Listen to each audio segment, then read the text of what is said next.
Hey, this is Ross Payton with Role Playing Public Radio. This is RPPR Actual Play, Delta Green, Puppet Shows, and Shadow Plays Part 2.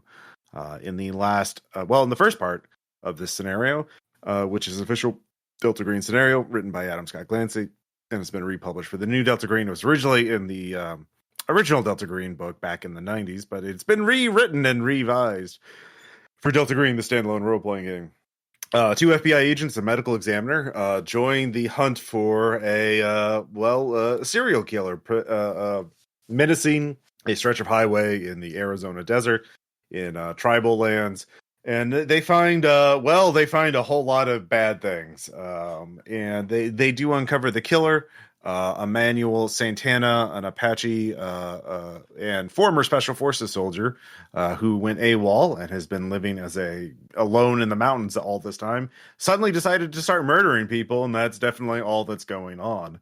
Except for the mysterious voice on the phone and all the weird government Air Force guys moving around and acting very shady. So, and a lot of other serial killers just going on rampages across the country in a general westward direction. Look, if I wanted to sound crazy, I would say that some sort of contagious serial killing impulse is passing between people, but I don't want to sound crazy, so I'm not going to say that.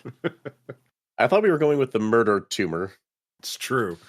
Then after tracking, cornering, they thought they had cornered him in a cave in the desert, but he had managed to escape, and they found a weird rock and brought it back with them to the tribal police headquarters. And then late at night, Santana struck the police headquarters, killed 3 deputies, and made away with his weird rock. So we're going to be picking a play right after that as a manhunt is called, and the agents are put in charge of it as the local authorities have thrown up their hands in despair, as this guy is just really good at killing people. So let's reintroduce our agents. Thad, please tell us about your character. Hi, hello, I'm Thad, and I am playing as Taurean Cybulski. An amazing name, federal agent from Georgia, apparently. I forgot that part. I have not been doing a voice that I recall, so you don't have to. You could just have been born there, maybe live somewhere else. No, I'm not gonna start doing a voice in the middle of the game. That would be weird. Yeah. I'm an affable, go along to get along kind of agent guy. Get stuff done, and would really like to not be caught in the middle of a manhunt for something that is very obviously some sort of alien contagious killer that I can't that's not a thing I want to deal with, but hey, guess where we are today. Anyway. And then your partner is played by, of course, our Aaron, Aaron. How you doing? Oh, hi, how's it going? So, and please tell us about your agent. Yeah. I am playing Jacklyn Wingfield. I guess we'd ever established right now agent, but possibly like junior agent being the partner on to Agent Cybulski. So, but I'm 3 days from retirement, and you're a hot-headed newbie. It's great. Yeah, and somewhere a nuke is going to go off. So, but we take basically she is very much the up and coming agent who is very enthusiastic and eager, but is also becoming very reserved as things that are incredibly out of her scope are starting to appear, and it's mildly freaking her out. Mainly with the inclusion of coyotes. So many coyotes. So. Oh yeah, the coyotes have been extra normal in this. So far. But we have a guest player. Hello, V. Please tell us a little bit about your character and where people can find out about what else you do on the internet. Absolutely. Hi guys, it's V. I'm the art director over at Queen's Court Games. Some of you lovely folks may have heard some of the wonderful stuff that I've done. We do Delta Green, we do Cult, we do Call of Cthulhu. We have the most decorated, internationally award-winning Vampire the Masquerade podcast in the scene. It's the All Night Society. Check it out. It's pretty freaking cool. I personally tonight am playing Dr. Christina Lambert. She's a medical examiner. She is amazingly brilliant and super awkward and very, very closed off, and has the charisma of probably that weird rock. That weird rock might actually have a higher charisma than she does. It's really, really bad. But you know what? She's got a strong stomach, so that's cool. Yeah, you got that going for you. Yeah. And to be fair, when the weird rock isn't around, everyone's asking, where's the weird rock? So I am wondering that right now, actually. That is true. Yeah. Yeah. Nobody asked that about Dr. Lambert. Nobody's like, oh, where's Christina? Like, people are like, oh, thank God she's gone. So, like, people, that rock definitely has more charisma than she does. For Got sure. Yeah. Rock comes into the room. Well, Christina comes into the room. Hey, did you bring the rock with you? Yeah, where's the rock? Oh, I thought the rock was going to be here. Yeah. That's this. Oh, poor Christina. I'm very sorry. Yeah, well, you can get revenge. Don't worry about it. Be Jacklyn with a coyote. It'll be fine. Yeah, exactly. So as we can play, we'll say that the Santana's attack happened around midnight. You got there by like 1 a.m. and sort of figured out that like we need to get this thing going. We need to call everybody. So we're going to fast forward a little bit of time and say it's about 3 hours later, 4 a.m. You are in charge of this manhunt now. You are the special agents on the scene. It's a federal manhunt now. And you have all the resources of the state are available to you for this kind of thing. You have access to bloodhounds, trackers, horses, off-road vehicles, spotter planes, helicopters, night vision scopes, thermal sensors. There's going to be about 50 police from nearby tribes, 180 local Apache volunteers, 40 Arizona state troopers, 20 U.S. deputy marshals, and 10 FBI agents. So this is the local volunteers have already started canvassing around San Carlos. Of course, that he's not in the immediate vicinity, weirdly enough, but you're in charge, so you three can come up with like a game plan on this. You have a map of the area. If you want ideas, you can sort of with criminology checks, you can do these kind of standard by the book how to do a manhunt thing, which would so in game terms, basically. Yeah, criminology, alertness if you're actually going out and searching for things, or a luck check. So each of you can choose what of those three things you're rolling. Luck representing you going through reports of eyewitness reports and reports coming in and just being lucky enough to find the one that is relevant. The needle in the haystack. Who's calling the FBI most wanted hotline, things of that nature. You have all of this available to you, but you can talk and just sort of figure out what you want to do. Like, you haven't figured out, like, it would help, of course, if you figure out like what you think Santana is going to do. Like, are you betting on him going a certain direction? Are you betting him being in a certain type of vehicle or on foot, or what is he going to be just running straight, or is he hiding out? The more detailed your profile is, the more likely. Last we were aware of him, he was on foot, as I recall. Although I don't know if have we done an inventory of like police vehicles since he was here and killed a few people. Like, do we know? I would say that would be they would have done that. There's nothing missing from the tribal police inventory of vehicles, so he didn't steal a cop car. So as far as we have no reason to believe he isn't, or at least we have no evidence that he is not anything other than still on foot. There's no reports of stolen vehicles in the immediate in San Carlos either. So if he took a call, and we have like a rough idea of like the area where he sort of camps out / lives, at least in like a broad sense, right?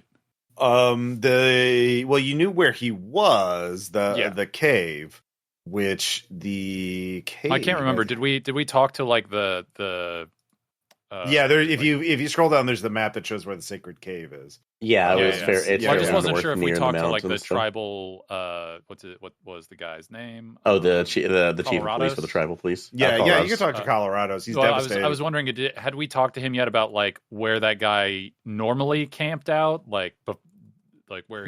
He So Santana's deal before all of this was that he lived in this region, but he'd been spotted all over. He just okay. He didn't have okay. So as far as he didn't have a cabin, he didn't have like a place that people knew of. Like he just lived out there alone. Like he just lived, and he was just in this. Yeah, region. People didn't keep tabs on him. Like he was just Like the only time people were actually finding him were like when he was helping lost hikers. So yeah, he was only spotted when he wanted to be spotted. Gotcha. Is his deal. So if you don't want to, so people. I mean, he might have someplace, but he never showed anybody.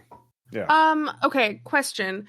And this may be like way too granular, but like where we were at the cave to here to where the attack happened, about how far, like as the crow flies, are we talking? And is it the kind of thing that like you could tell, like, oh yes, a normal person could cover that much distance on foot in that time?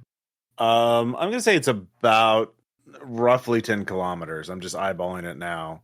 But you can see, I think that map. There's a detailed map. The overall map doesn't show where the sacred cave is, but you can see the overall map shows what 20 kilometers is.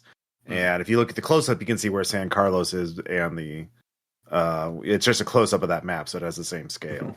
Okay. That makes sense. Yeah. So I'm going to say it's about 10 kilometers. So he covered 10 kilometers in about a day. That's easy. Oh yeah, that's not. Yeah, obviously he did not go as the crow flies because he was evading, detection. So, but for somebody who's trained in the outdoorsmanship as well as just being military too, so being military and probably being about as good as any human could be in wilderness survival in this region, especially. We just have to hunt down John Rambo. And that always goes very well for the people who do that. So I feel just good that about easy. Okay.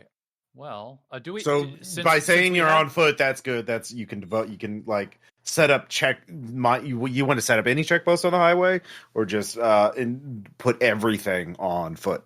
At the moment, I would say that like actually the other question I was going to ask is, do we have a picture of any kind to circulate? Yeah. Okay.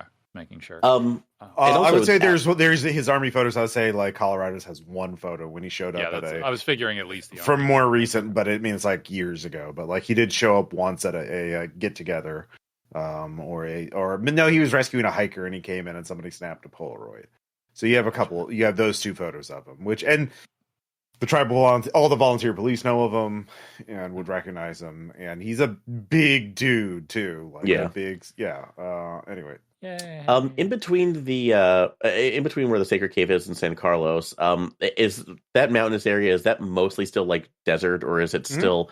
There's no real like national forest, or there's not or actual forestry or anything else that's really out there. I mean, there's scrub and brush and stuff like that, but they're not like forest with canopies and stuff. I was just trying to think if there was some sort of equivalency of possibly what a fire tower would be out there to see if to spotting like brush fires or something from the outset. No, I mean it's just flat. I mean it's just you can spot trails of smoke from a very far distance. Okay. Out here, but you do have planes and helicopters.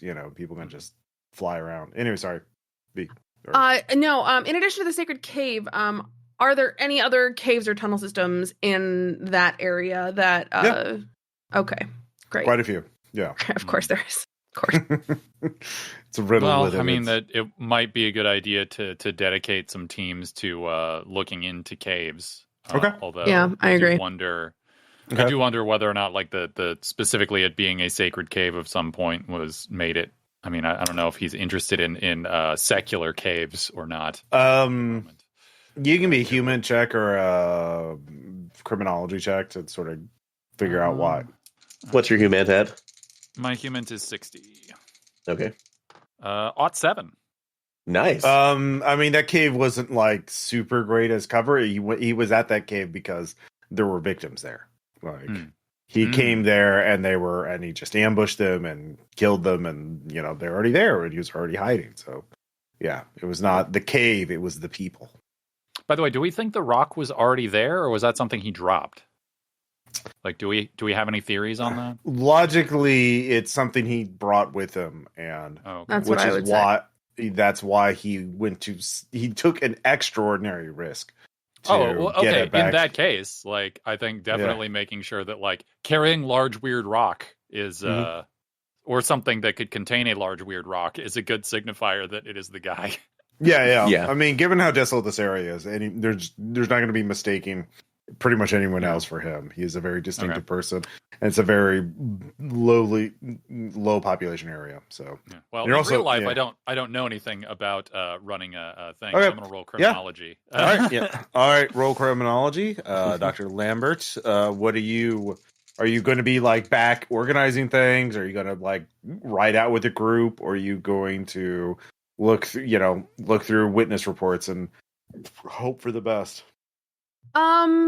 I think that I would like to look through witness reports. Kind of be the person behind the phones, I suppose.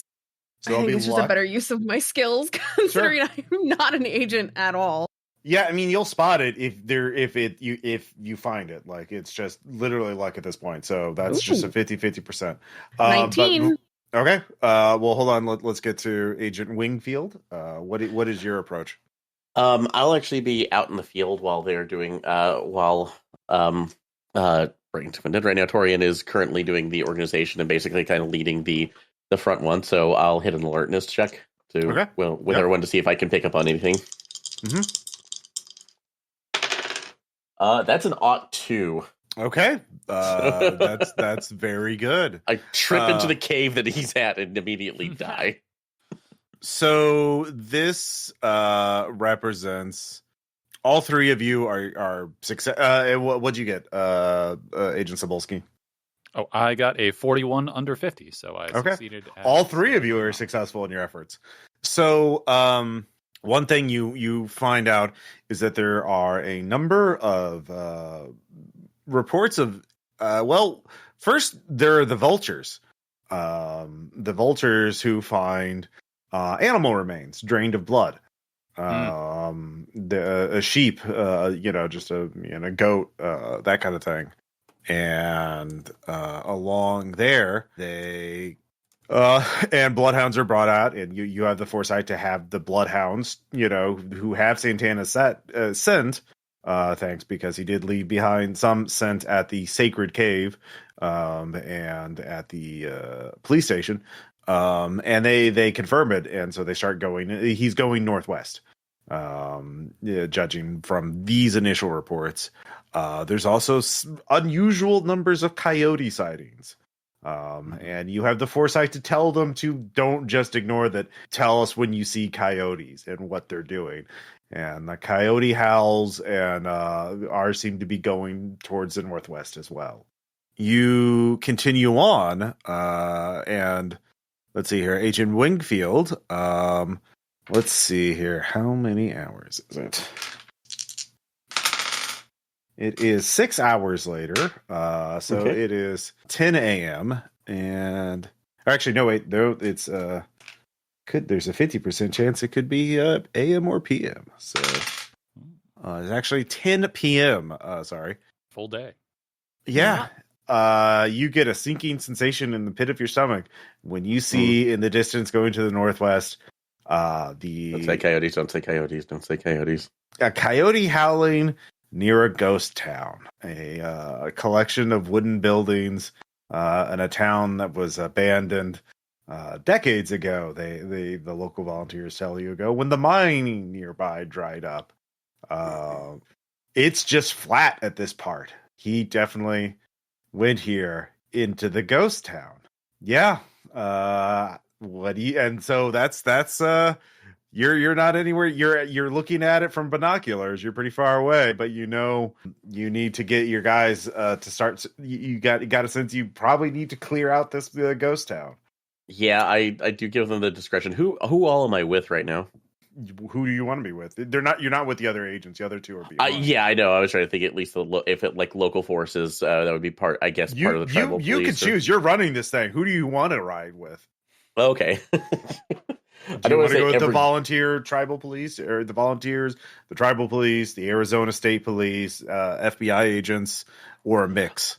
Actually, a mix of all three, if we can, just so we have all levels of this right now, just seeing if how big of a group are you with? You get to decide. I mean, there's literally hundreds of people under your command right now. Oh, so how big is your group with, and what are you? Yeah, you get to specify. You could be in on 50 horseback. strong. Let's go in there. No, I'm assuming we're fairly spread out. So realistically, we're going to be going in there with a group of about maybe 8. I'm going to say so. Okay. Well, so that we can pull for the resources. Does anybody have a cell phone out here so I can contact? Oh yeah, you got radios, and these two aren't too far behind. They can get here in like 20 minutes. You have a helicopter. Okay, I will go ahead and message both of them saying like, "Hey, we've scoured everything else. We do have a ghost mining town. All I'll say is there is coyote sign. So just to 2 of them. I'm thinking that we're going to need to form some kind of perimeter around this area before we start clearing it, because I'm in agreement right now. Really need to not lose this guy again. Yeah. Although I'm concerned right now that I don't know if he has a way of listening in, or if he says or some by other means right now. Do we want to make this a little bit more surreptitious? I mean, at this point, I don't. You're saying this over the radio, so I don't know what to tell you other than like we need to have a perimeter around this place, and then how we want to approach the clearing of the town once we have a perimeter set up is a question for after we have a perimeter set up, I would argue. Okay. Give the orders to set up a wide perimeter around it. Again, you do have a lot of flat land around you. In fact, the town is. And actually, you two are there in like 20 minutes. Like I said, there's a helicopter nearby ready for this kind of thing. By the way, you also get access to all the goodies of the federal law enforcement arsenal of the 90s. We are screwed. You have body armor, night vision goggles. What kind of weapons do you want? Yeah, no. Okay, I was actually going to say like it's 10 p.m. I don't know, but if we got night vision, then yeah, let's theoretically press what I assume is an advantage that we have over this normal human with that we have access to night vision hardware. That's great. Mm-hmm. Do we have? I don't know. Do we have anything that would be like an infrared camera of any kind? Like finding a heat source in a ghost town, I feel like would be super useful. Mm-hmm. Yeah, that would actually be good. So good idea. Yeah, you have all that Desert Storm stuff. Remember Desert Storm? Yeah, you got to. Yeah. Gonna dig out my copy of Baudrillard's The Gulf War Did Not Take Place, and and you get all the good guns too, the full auto weapons if you want them. Cool. Yeah. That's a great thing to hand to people who aren't properly trained to use them. I should not be trusted with that. No, it's sit there. But we definitely know that this guy almost certainly has long guns of some sort. So armor, making sure that we're like people have like that we various people have night vision and are able to sort of look for cover. Like when building this perimeter, like you need to keep cover in mind, people, because we've already lost some folks. Hey, what's your firearm score? Mine, should be at least 40 50. or 60. 50. Okay, so we're both sitting equal on that. I, however, am a beast at unarmed combat. I have an 80. I will fuck you up. Holy crap! Jesus. Yeah, I'm only behind you on 60 too. That's weird. Yeah. Have fun. Don't. I'm base for both, so. Well, you can, I don't know, poison people or something. Well, you can get stun grenades, flashbangs. That's an athletics check. Just throwing, yeah. That's true. Oh, I'm not good at that either. I'm better at unarmed combat than Okay. Let's avoid. Well, if you want to go box the serial killer, go for it. You know, like you want to go, fisticuffs. Look, I might, because it is literally the best option if I have to fight him. Yeah. Please keep on there. I'll take another one of the log rifles in addition to armor, but I think I also should take one of the shotguns too, just in case he does get up close. Okay. Do you want to carry? So you want to carry 2 long guns with you, like an assault rifle and a shotgun? Yeah. Okay. All right. You were just loaded for bear. Like, yeah. I'm taking a goddamn M16. I have my full auto. Like, I don't care if my score is 50. Like, 50-50 is better than nothing. Do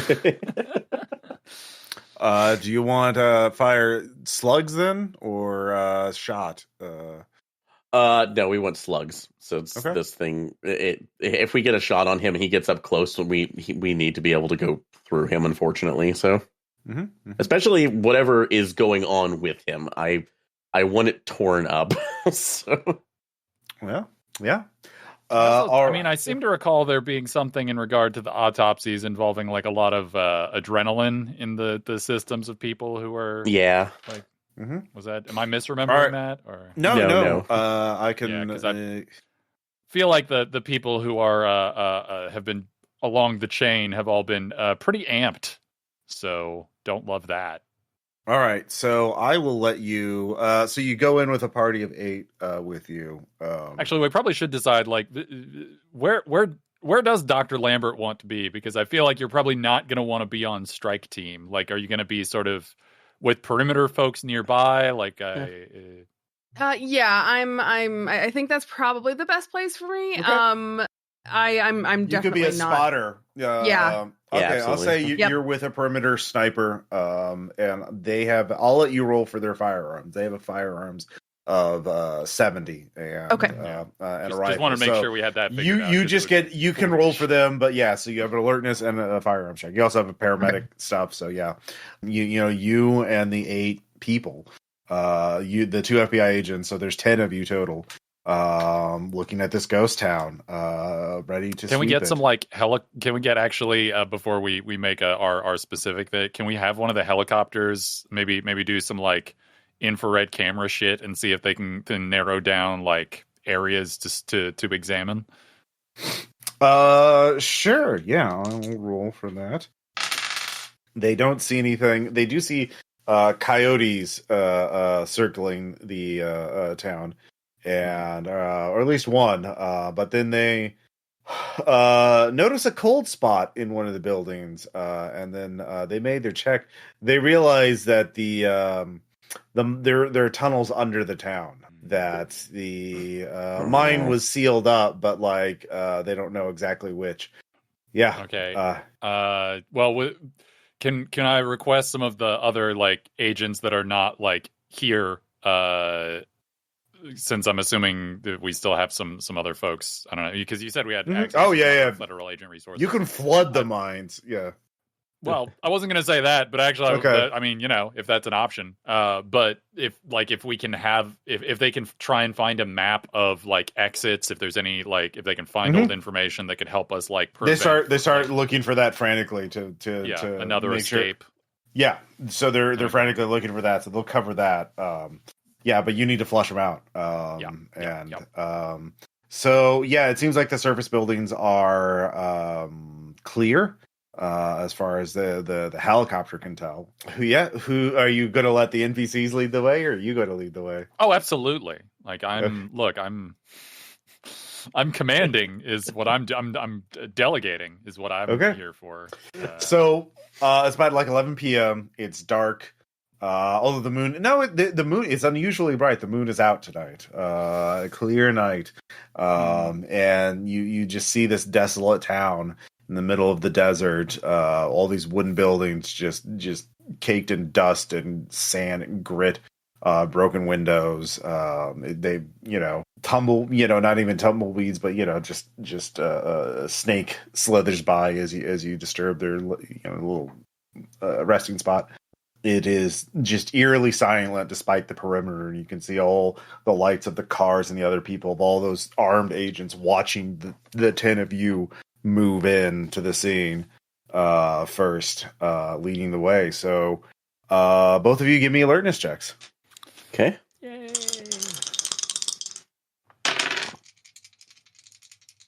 I don't know how to manage that again. 7. Okay. 36 out of 70, so good. It's gonna turn on me hard at some point. So, well, I mean, the dude's also good at stealth, so lower scores not as good. Yeah.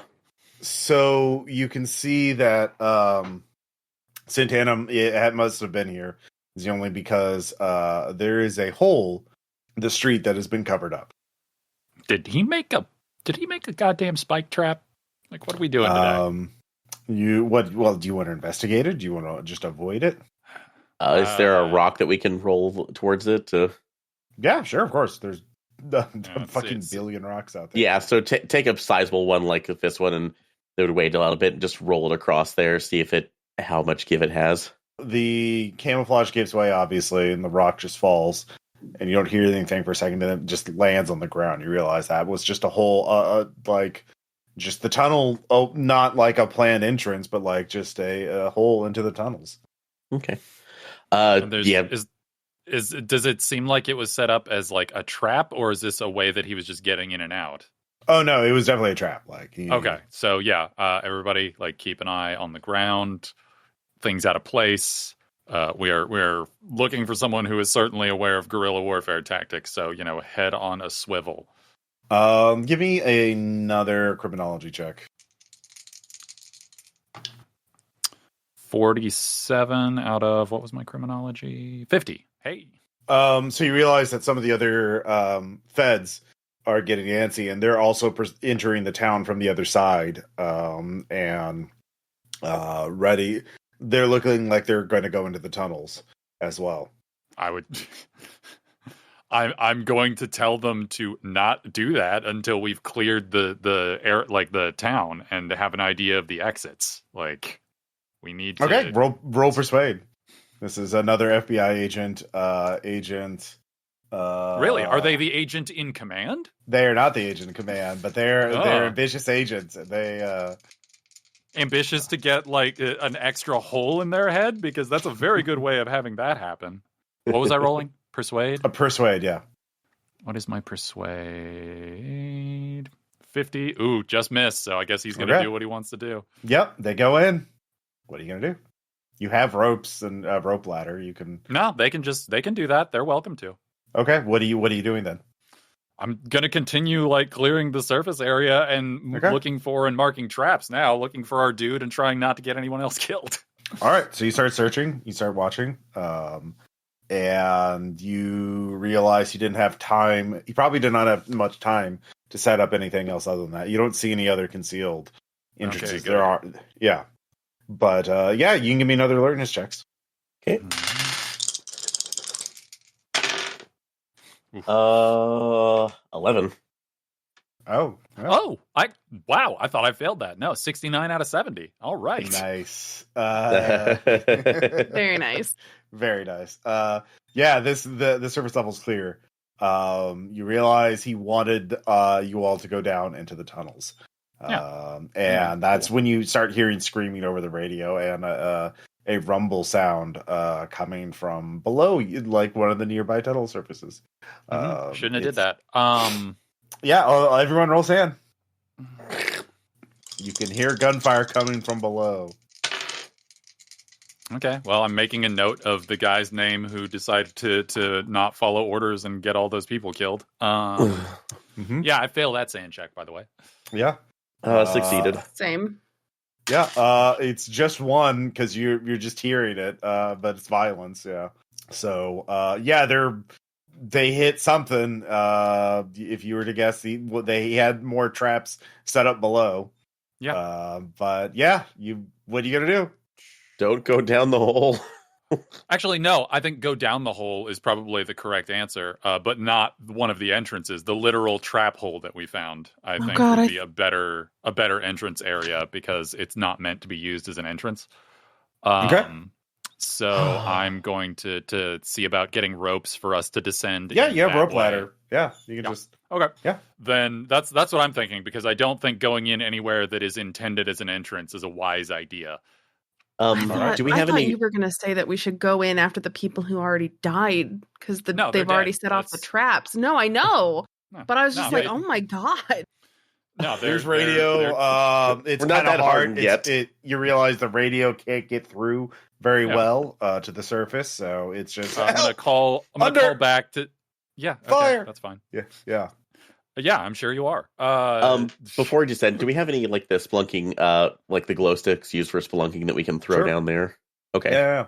Well, for now, if we have enough night vision gear, I would prefer. Everyone's got their stuff. Yeah. Yeah, I prefer to rely on that because at this point we have no indication that he can see better in the dark than a normal person. So I do worry a little bit about if we're marking with actual glow because that becomes a target. So all right, are you going fast or are you going stealthy? I would prefer to go stealthy if we're roll. So both of you roll stealth. You get plus 20 this time. You're gonna need to leave some people at the top to make sure that like the ladder stays accessible to us. Yeah, and I'll watch around to make sure. Yeah, those don't get cut off completely. Right, you can leave 2 people up top.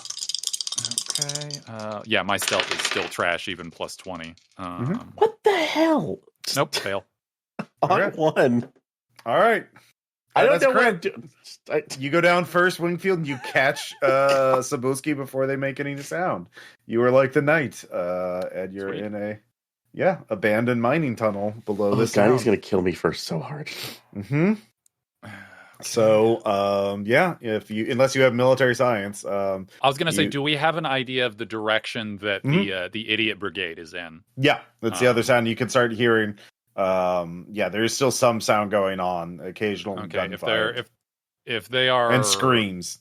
Yeah, if they're actually being attacked by him, then I would say we head in that direction, but also be extremely fucking careful because there's a very good chance that they will shoot at us accidentally before that would be bad. So let's head that direction. Careful. All right.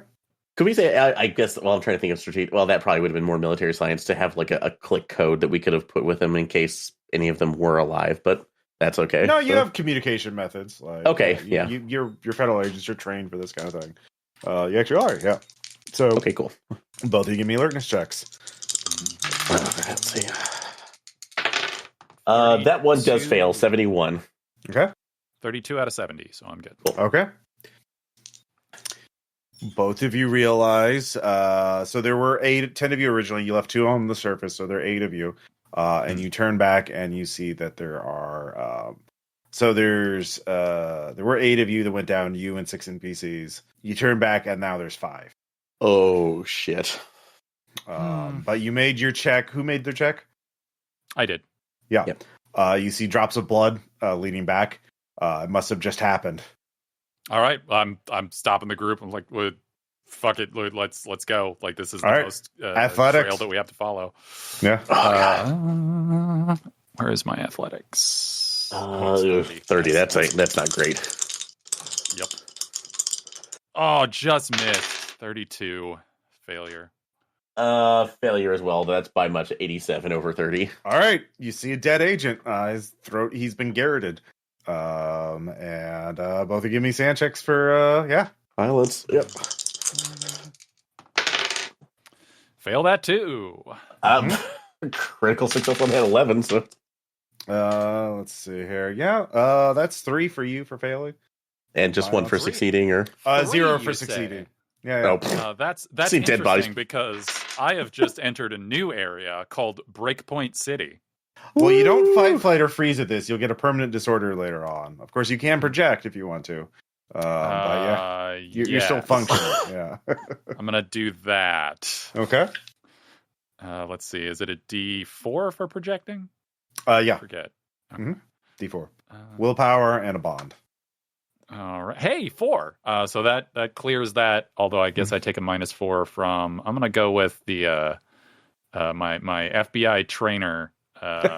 Blaming them for this. Yeah. Hobart, you piece of. That's where we're at. But I'm fine. I don't, in fact, go to Breakpoint City. I stay in Normal Town. The people under command are still focused. They realize he must be very close. So he's in front of you in a tunnel. Beyond from your flashlights or your night vision, you can see it goes off to the left and to the right. He must have taken one of those 2 tunnels. All right. Well, I guess we're gonna. Do you want to split up and stay in the same group, or do you want to split up and be in 2 different groups, Aaron? I know we need to cover this area. Or split the NPCs. Like that's the main choice. Do you want to? Because I imagine we'll just have like, how many do we have left? 5. Mm-hmm. 5. Okay, so it'd be like a team of 2 and a team of 3. I hate doing this, but yeah, let's go ahead and send the NPCs in one direction and us in another. Right, so those three, and then you and me. Yeah. All right, check in like. No, you have 5 NPCs with you, so there's a total of 7 of you down there. So. Oh, okay. I thought I see. Yeah, that's what I thought you meant there were 5. I thought you meant there were 5 of us left. No, there's 5 NPCs. So yeah, you can. Okay, so all right. So 4 and 3. Then, there's 7 total. Yeah. So you can send 3 and 4. Okay, so send 4 NPCs one way, and you and me and another guy go the other way. Yeah. Okay, we'll do that. Which way are you going? To the correct direction. That's where we'll go. No, the right direction. We'll go right. Okay. All right. Regular check-ins, like very regular, like every. I would go left, so fingers crossed you're right. Okay. You go right, they go left. You get about 30 feet, about a minute, and you hear the sound like a ping, like a wire snapping, and then the sound of a kerosene lantern like igniting, and screaming and gunfire coming from the left. So they rolled a 63 and failed to detect the trap that he left behind. So but there's continued gunfire, and it's not just your weapons. So Santana's engaging them to try and kill them all. And so you have a chance. You could either go back to where you were and help your buddies because you would be behind the fire. Yeah, you could try and run ahead and flank Santana if you think there's a way to get at. I do not trust the cave system. I think no, and we don't know this area too. System. So I agree. We need to back We need to back and then just use the flame as a shield.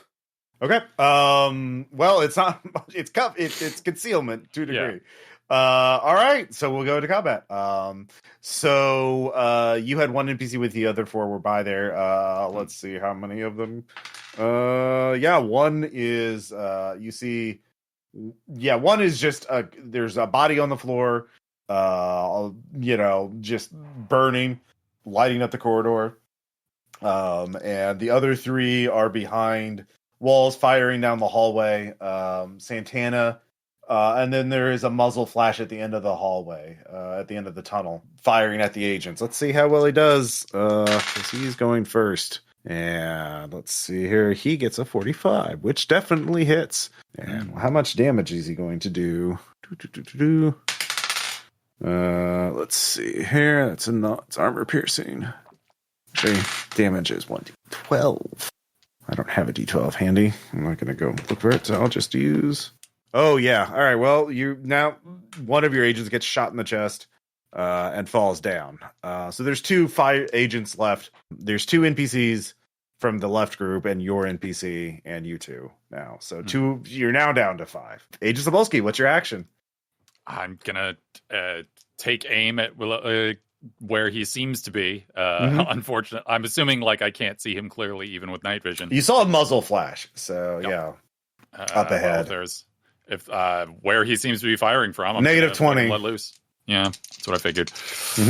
All right, and it wouldn't have mattered anyway. 54 over what would normally be 50, so I fail. Okay. Yeah. Agent Wingfield. Yeah, I'm gonna go ahead and take another shot. Same direction. Or are you using your assault rifle? No, I had a shotgun. So. Okay, I thought you said you had both. No, I have a rifle. You do have an assault rifle. You're right. So, yeah, let's go ahead and use the assault rifle. So, okay. All right. They still negative 20. Yeah. All right. See if we can get a shot off. Can't see shit. Wouldn't have mattered anyway, because that's a 62 over 50, over 30. So, yep. Okay. Yeah, because we saw shit.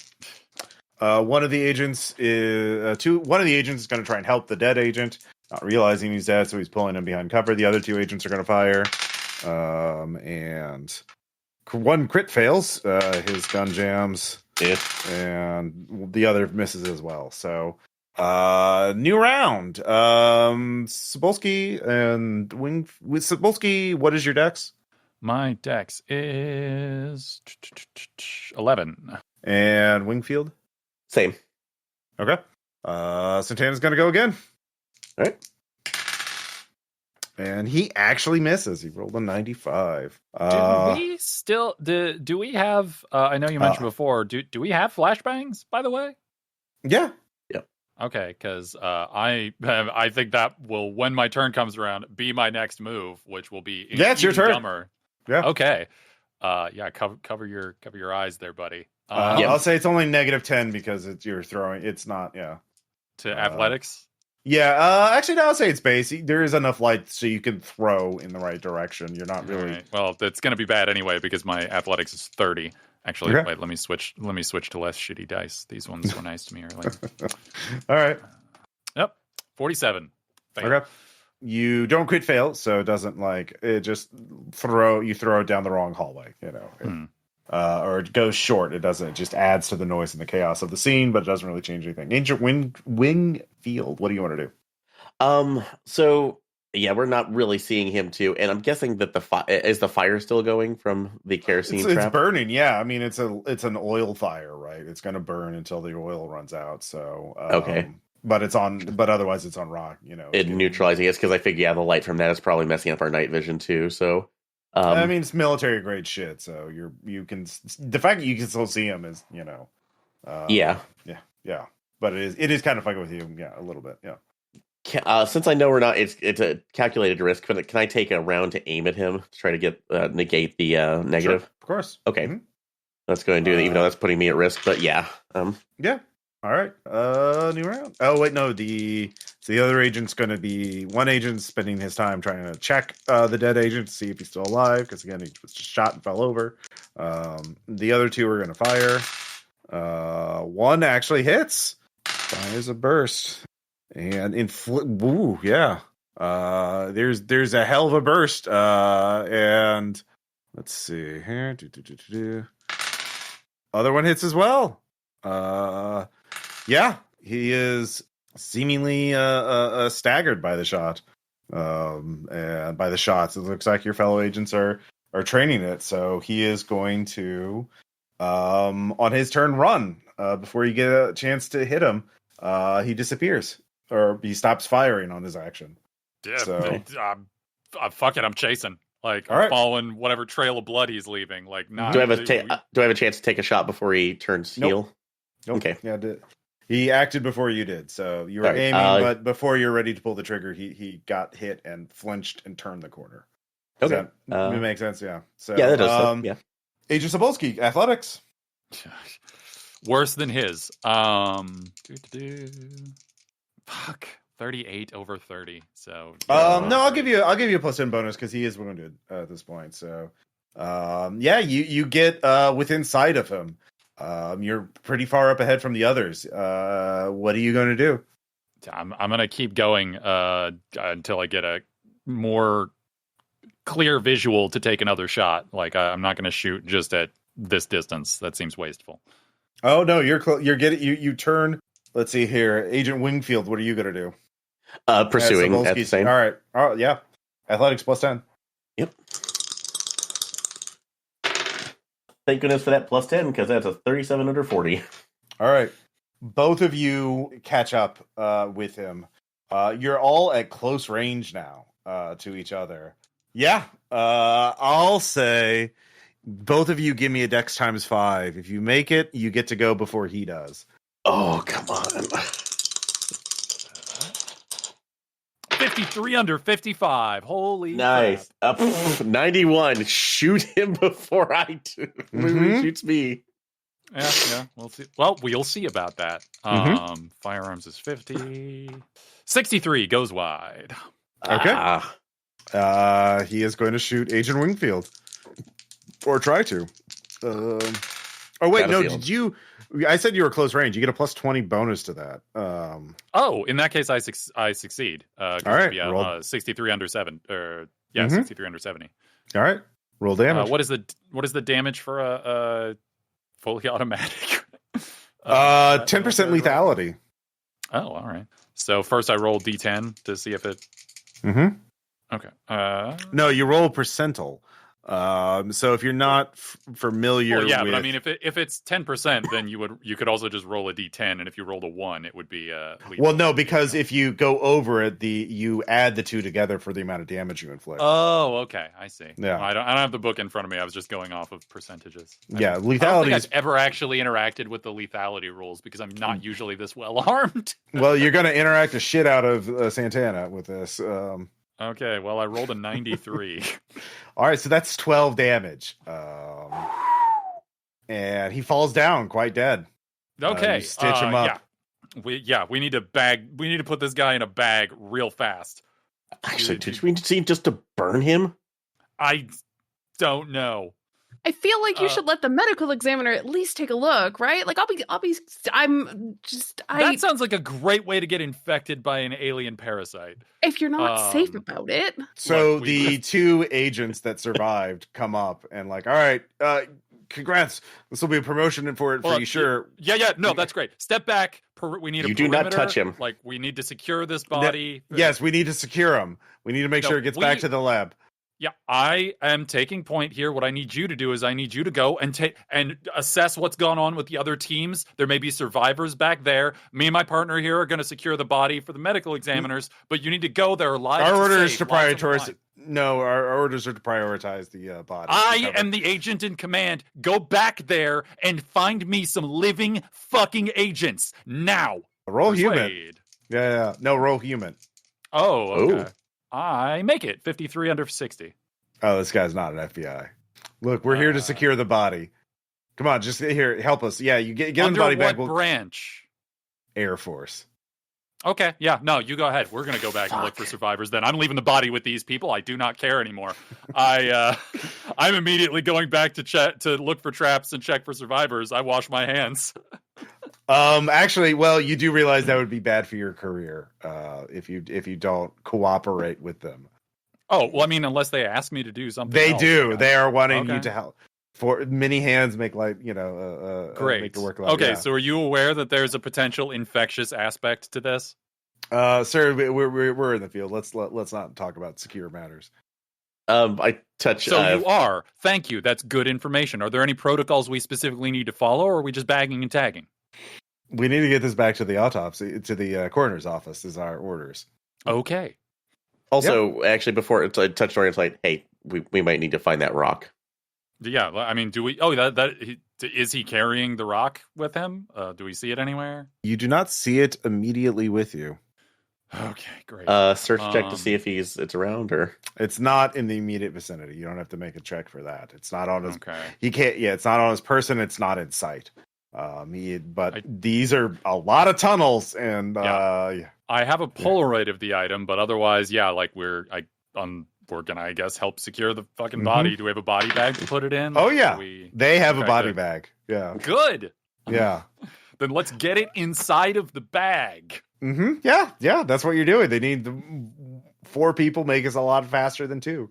So they need to get it. You need to haul it up to the surface. That's going to be a lot of work. All of you. If I have any extra gloves, I'm putting them on over the gloves I'm already wearing. So Dr. Lambert, you're called to the ghost town. They seem to have recovered Santana. His body. They want you to look at it before they transport to the coroner's office to confirm that he's dead. Absolutely. I'm not going to do it without like a hazmat suit, though, which I hope they have available. Don't have it. It's of course they don't. Why would they? Yeah. It's a manhunt. Why would you need a hazmat suit? This is just for a serial. Why wouldn't we? Why wouldn't we need it? Because look. Okay. Can I actually request some sort of like what is it, like CBRN suit or something, because there may be like gas leaks in the mine area? Like, can I make you're leaving the mine, like you're no, I know, but like the town is over the mine. There's all sorts of leaks that are possible. Like we may need to requisition this for safety reasons for the people who are still like clearing the area of traps and such. Obviously, yeah. You can request that, but they don't have it on site, like at the ghost town. Well, I mean, I'm gonna have to look at it, I guess. If there's no suit, I'll just have to be careful. They put him on a gurney, or like the kind of thing you'd helicopter evac a person up, to winch up. but they're just winching him out of this hole from the ground. And you see his bullet-ridden body. You can roll medical science. Wait, he's not in the bag? Oh, well, they unzip him from the bag so the doctor can look at him. They just need you to confirm that he's dead, and nothing else. That is a 67 under 80. Okay.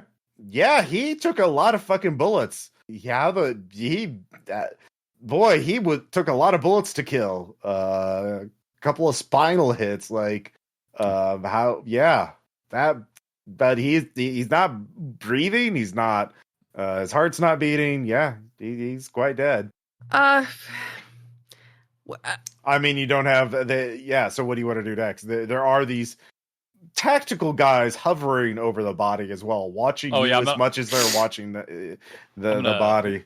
Yeah. Let Dr. Lambert know that these are Air Force liaisons. Do I see my friend?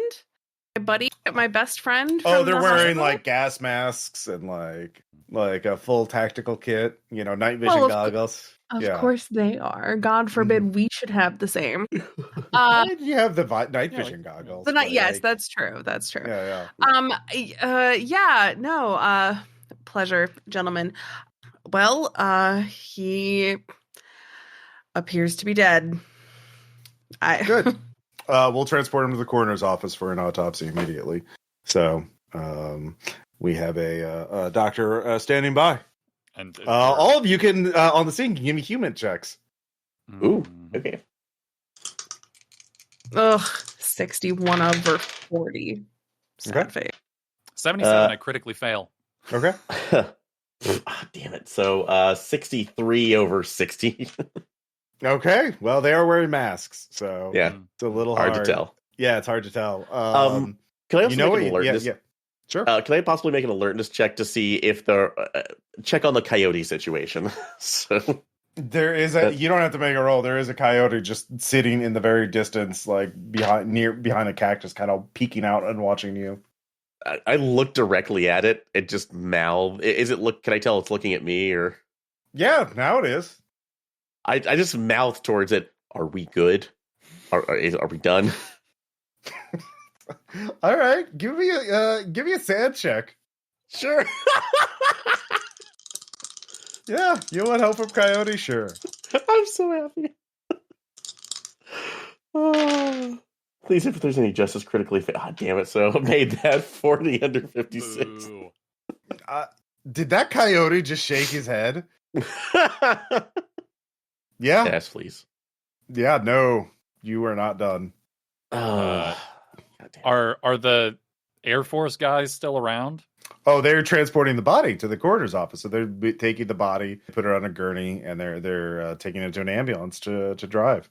Okay. So, well, we still need to. We need to find that fucking rock. You could all give me intelligence times 5 checks. Yeah.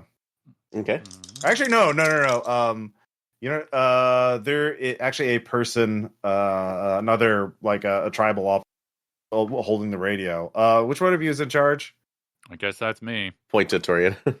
Here, you got Agent Green wants to talk to you. Is that a name that I know? No, I'm asking you, Ross. Is that a name that I know? Nope, it is not. Okay. Yeah, Cybulski here. It's interesting that the a NSA surveillance expert just spent about a few hours at the medical examiner's office. Cool. Why would they want to surveil what happens when they autopsy that? You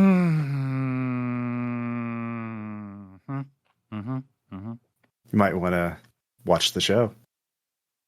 We seen you. Clicks off.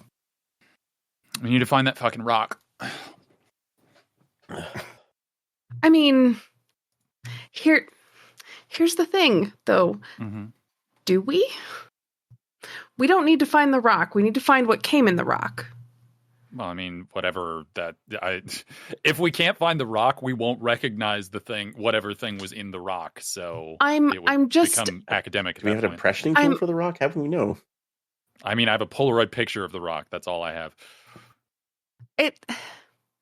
I'm just saying, if it's like if we are correct that it's some sort of parasite, right? Mm-hmm. That came from the rock, like maybe the rock is the wild goose chase and the parasite is what is in Santana, and maybe the parasite was driving him to get the rock because it's home, or I feel like there was some other indication of like the rock being something, but I can't remember. I'm sorry, I'm scrolling back through notes and stuff, but it has been a bit. I just know that the woman on the payphone said. Oh, it was a woman on the phone, by the way, on the radio. Sure, of course it was. Yeah. The woman on the payphone said that the people in the dark suits aren't our friends. Okay. And they are after the fake rock. Let them have the rock. What we want came inside the rock.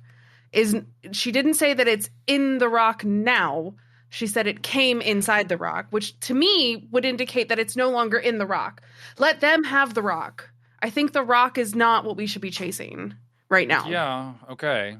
That's a. Well, if anything else, we might split the difference here because obviously, did we hear your side of the conversation, Taurean?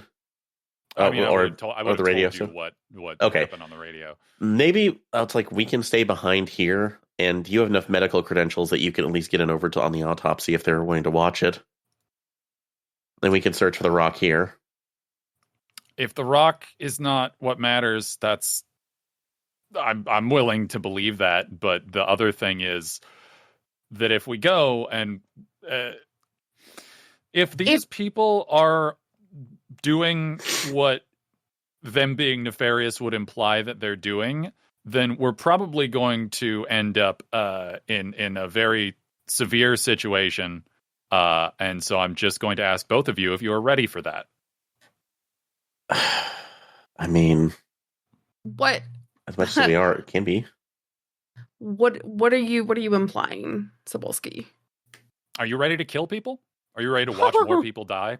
That's kind of not. If we go to interact with this autopsy, and I'm just going to go ahead and say it, they're letting the alien parasite transfer from one person to another for whatever reason, because it will help them, because they want to see how it happens, because of whatever, then we're going to have to interrupt that process, probably try and kill the thing from space that we don't know if it can die, and the people facilitating this, and potentially the person who is about to or is already infected with it newly. So I just want to make sure that we're all on board for that.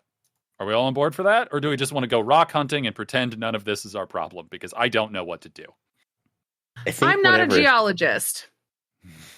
Yeah. And I think whatever hanging is out here is a bigger threat, unfortunately. Especially with, for lack of a better term, a serial killer parasite that might be actually out here. Yeah. Look. I don't mean to be prickly about this, Dr. Lambert, but you don't know how to shoot a gun. So if we go to this, we're going to be killing some people probably, or at the very least a space monster. And I don't relish that. I already watched a couple people die just now. And if that's what we got to do, that's what we got to do. I just wanted to say out loud that that's what we're going to do. So if we're ready to go, then we should go, because this is probably happening now. Yeah. Are we ready to go? I'm not a geologist, so I'm ready to go. All right. Do you know enough to patch us back together when like the men in black or whatever try to shoot us?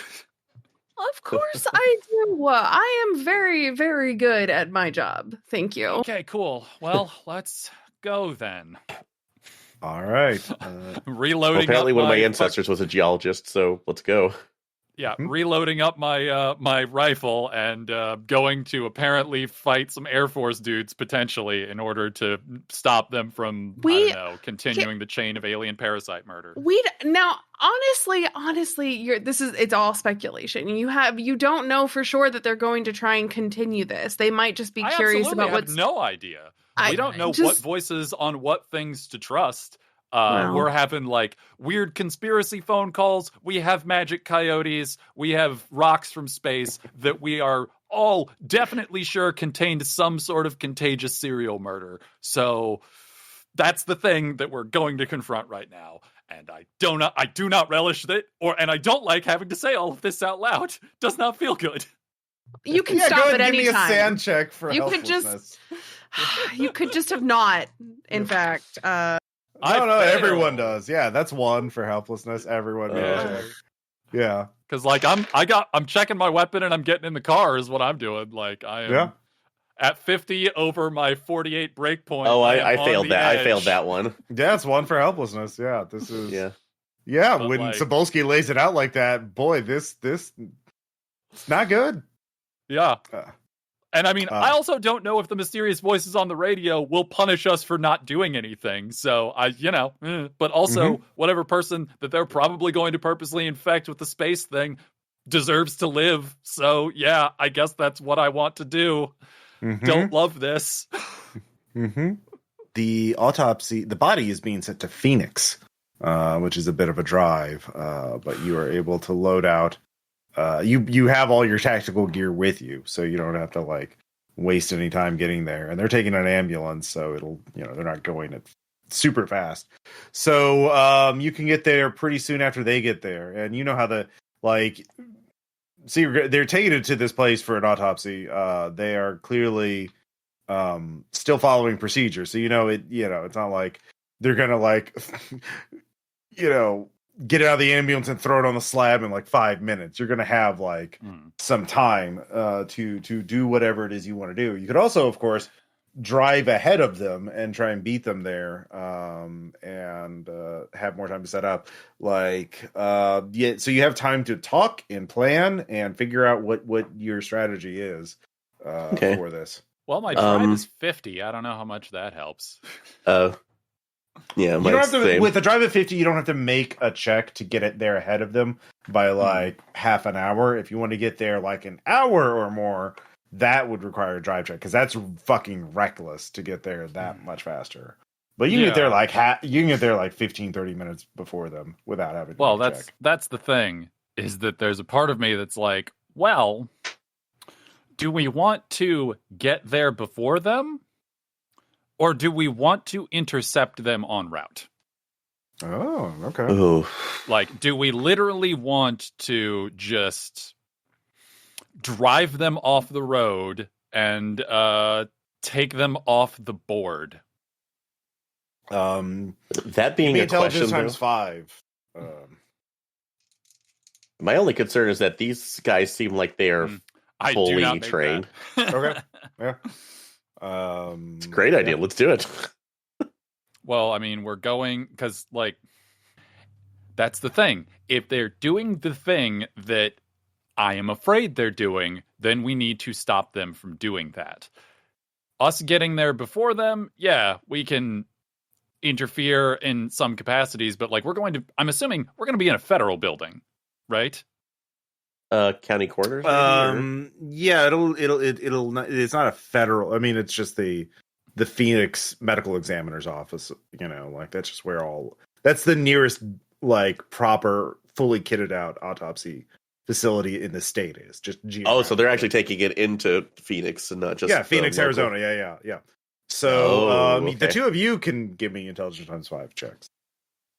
But I don't know to what I don't even know if I'm just being insane and paranoid, but 87 under or over 80, which is the saddest. You just don't. Yeah, you just get it. And I failed it as well. Okay, yeah, so. You know what you know, so yeah. The voices on the phone are really not helping me. But that's fair. So yeah, you can try with a drive of 50. You could certainly pit maneuver them or something. You're in a sedan, right? It's but the quite 90s. Frankly, I would kind of like to drive them off the road and gain access to the body and burn it. Would be the thing that I would want to go for. You saw for free that 2 of the tactical guys got in the ambulance with the body. So there's a driver. You don't know if there's a shotgun, person with a shotgun. There's 2 people in the back plus the body. So a minimum of 3 people in that vehicle. So you don't know if the driver is an actual ambulance driver or one of them. He was not kitted out tactically. He looked like a paramedic. He was dressed like a paramedic, but At the same time, it could be anybody. Yeah, you don't. I mean, there's hundreds of people involved in this. You don't recognize many of them. You don't recognize hardly any of them. Yeah, you could certainly run it off the road if you want to. It is like 1 a.m,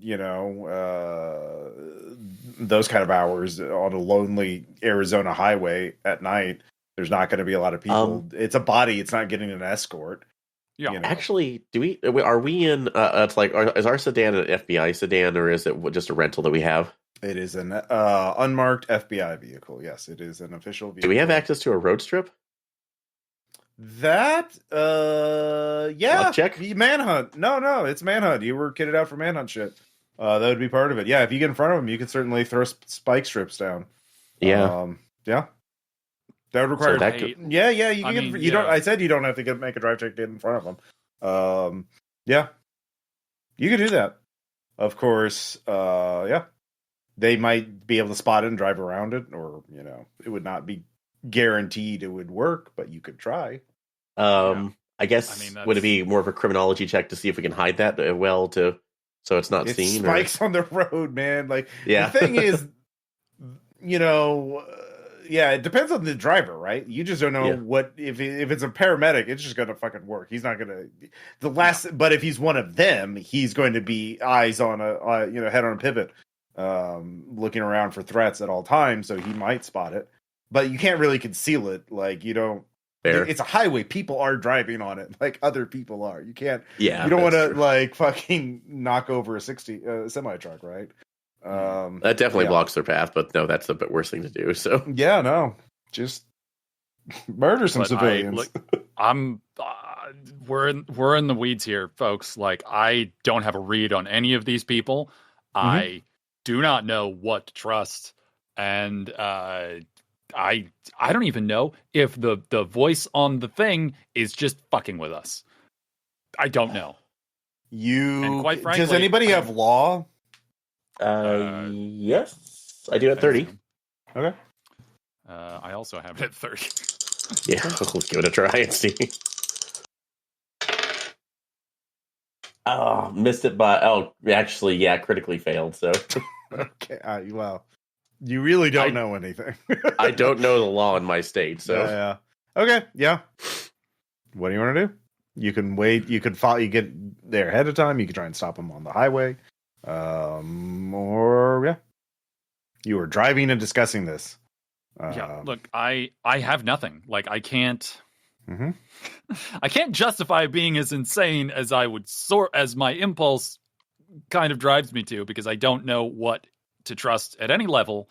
All of this is insane. And at this point, I am equally likely to just pull off the road, wash my hands of this, and walk into the fucking desert as I am to drive up to interfere with whatever it is they're doing. So, I don't know. How are you guys feeling? Not as paranoid as you. That's for Why damn not? sure. Because when you take a step back and you really kind of like look at all of this, it's just kind of crazy. It's just kind of crazy. It's just a little crazy. Okay, here fundamentally is the question that I have to ask both of you. Do we need to see this thing dead? You know what? You don't have to make a roll to know you are going to feel partially responsible now. How many helplessness checks do you want to have to make for reading the news about spree murder sprees? So you could just feel that, like, yeah. You know what the pattern is now. You don't have the gift of ignorance anymore. No, I would say, yeah, but you can walk away, sure. But your characters are going to get adapted to helplessness real fucking quickly. And as much as I think it would be better for at least the knowledge and figure out what they're doing before when they get to Phoenix, the truth of the matter is that they're bringing this thing into a high population center. Yep. Where it can disappear like it did in New Orleans and Tennessee and everywhere else. I don't like the idea of just ambushing somebody who may or may not be on our side, but at this point, we don't know. No. And in addition to that, I have a coyote telling me that this is not done. I'm sorry. I don't like the fact. What? Nah, I'm not engaging with that. Okay. Well, so the safest in terms of, I don't know, altercation before being near a populated center would be spike strip, and we just roll the dice on stopping them with hardware, which we have no idea who has what. And the other is we get there ahead of them and figure things out as we go, but then also have to deal with there being a lot more witnesses and a lot more potential vectors of escape and or infection. Those are the things that I am thinking. I mean, okay. Absolute best case, right? There are 3 people in that ambulance that are alive, and only 2 of them are armed. Best case, right? In this car, only 2 of us are armed. Well, okay. I could also be armed. I can spray and pray is, I think, the phrase. That's about all I can do. Yeah, less than ideal. But I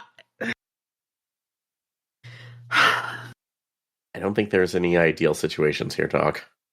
I mean, again, we can play this cool and follow them in there to land to Phoenix and see what happens.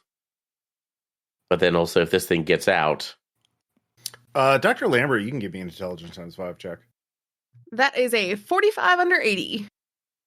You were just talking about how you weren't armed.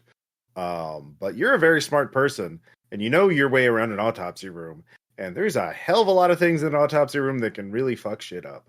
A lot of chemicals, a lot of really sharp blades, a lot of things that can cut through bone. There's a lot of tools you can use if you're creative, and you're a creative person. So what you're saying is we have to ensure that a bone saw is ready? Mm-hmm. But yeah, so you would be, in a violent situation, you would be far more, you'd have a better chance in a autopsy room where your tools of the trade are available. There are harsh chemicals. Do you have chemistry or anything like that?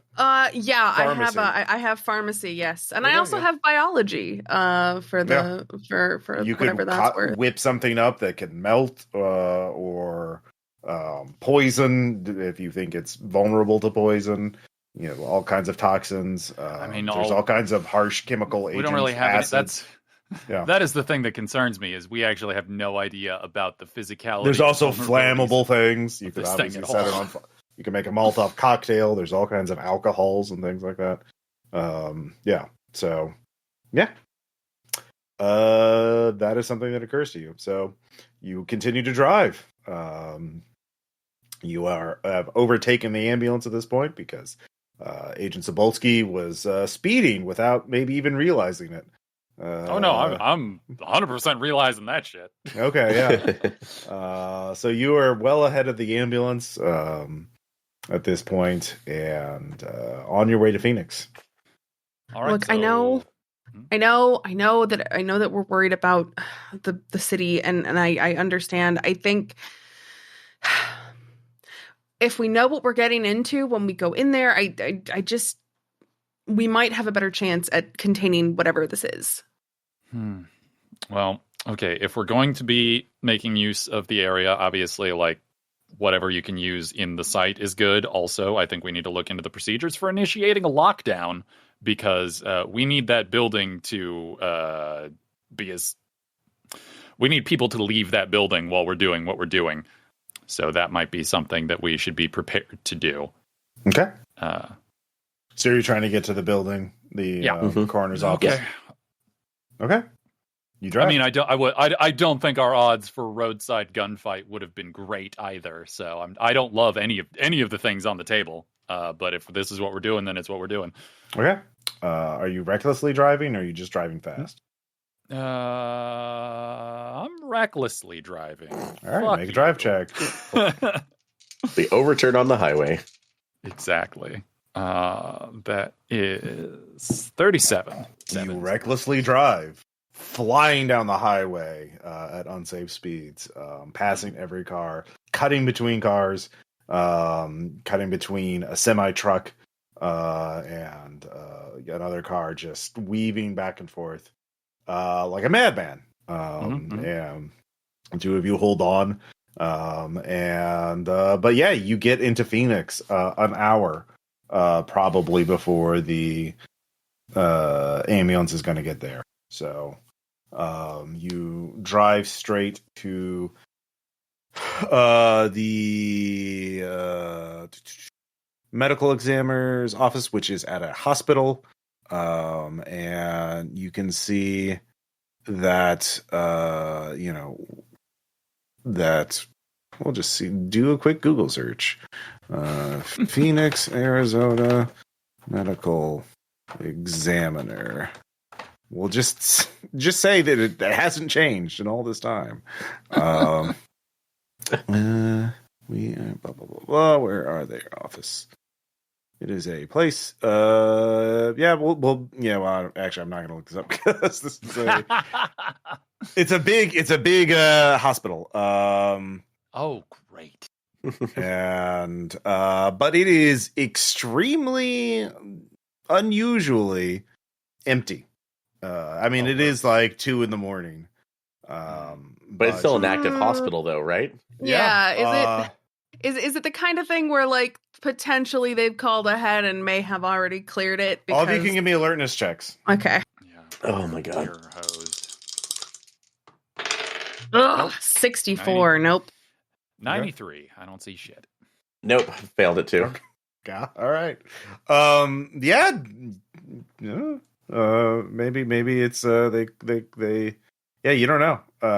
You can't really figure out what's going on until a local police officer you are tooling around the parking lot, driving around, and a police officer flashes lights. Get you both. It's like, can I help you? Shining a light. I pull out my FBI ID. It's like I'm just surveying the area for ongoing procedural investigation.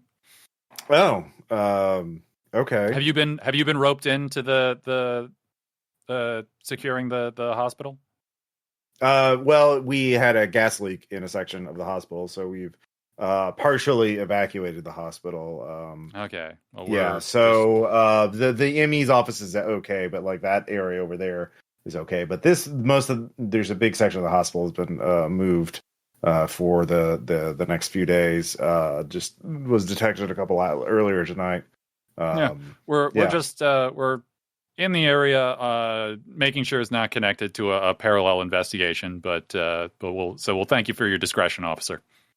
Yeah, but just avoid these areas. With that, the three of you realize that this gas leak is very convenient because it did effectively create a DMZ around the ME's office. They could not evacuate the entire hospital, but they certainly have put a lot of space between the ME's office and everywhere else. Which means you also likely... So but that's all you. Yeah, which means very likely that they have people on the scene to prepare or maintain that kind of thing. Great. What do you want to do? Well, the police officer leaves. He's not going to bother you because he knows who you are now. If we park on the side too and figure our way our entrance, we know enough right now we might be able to BS our way in there. Oh, no, we're just gonna go in. Here's the thing, like, they have to come here. So if whoever is like holding the door and keeping eyes on the place for them, makes us or not, like, they have to come here. They don't have other options because they are at least as aware that this is a danger to them, or in some other way are aware that they need a secure location for this. So agreed. For the moment, I think that we go in and we see about digging in the medical examiner's office as best we can to prepare to take possession and dispose of any materials that are no longer useful for this investigation. Okay. So what are you doing? So I guess find the entrance that they would most likely use, or at least well, there's loading. I mean, there's like an area to like drop off bodies. Like ambulances would drive up and they roll the body out and push. Actually, the first thing that I want to try and find out after we park is see if I actually smell any. Like, go near the area we're not supposed to go near and see if I smell any gas. Oh no. Yeah. I think it's very unlikely that there's a real gas leak. So, oh yeah, definitely. Which obviously means these guys know way more than we think they do. Or I just assume they know more than us. Well, but anyway, I think we should go to the medical examiner's office and make contact and prepare to receive the body is what I think. Okay. Hopefully not make contact. I'd like to not run into other people, but I don't assume we're going to be that lucky. So, okay. So you just go in, and you find an open door. Hospitals. They don't fully. All the doors are unlocked. Oddly enough. So the yeah. Oh, actually, I was gonna. Yeah. Hey, Wingfield. Yeah. Do you want to maybe take a longer way around and see where the security desk is for this place? Because if they have a foothold here, I might suspect that that's something they would want to keep an eye on. That's true. So yeah, I'll go ahead and sneak around and see. Yeah, so you go around to the public side of the hospital, the still active side. So there's 3 parts of the hospital: active side, gas leak, and the ME's office. And so Wingfield, you walk around the public side, which is the other side of the building from the ME's office. The ME's in the back, public side's on the front.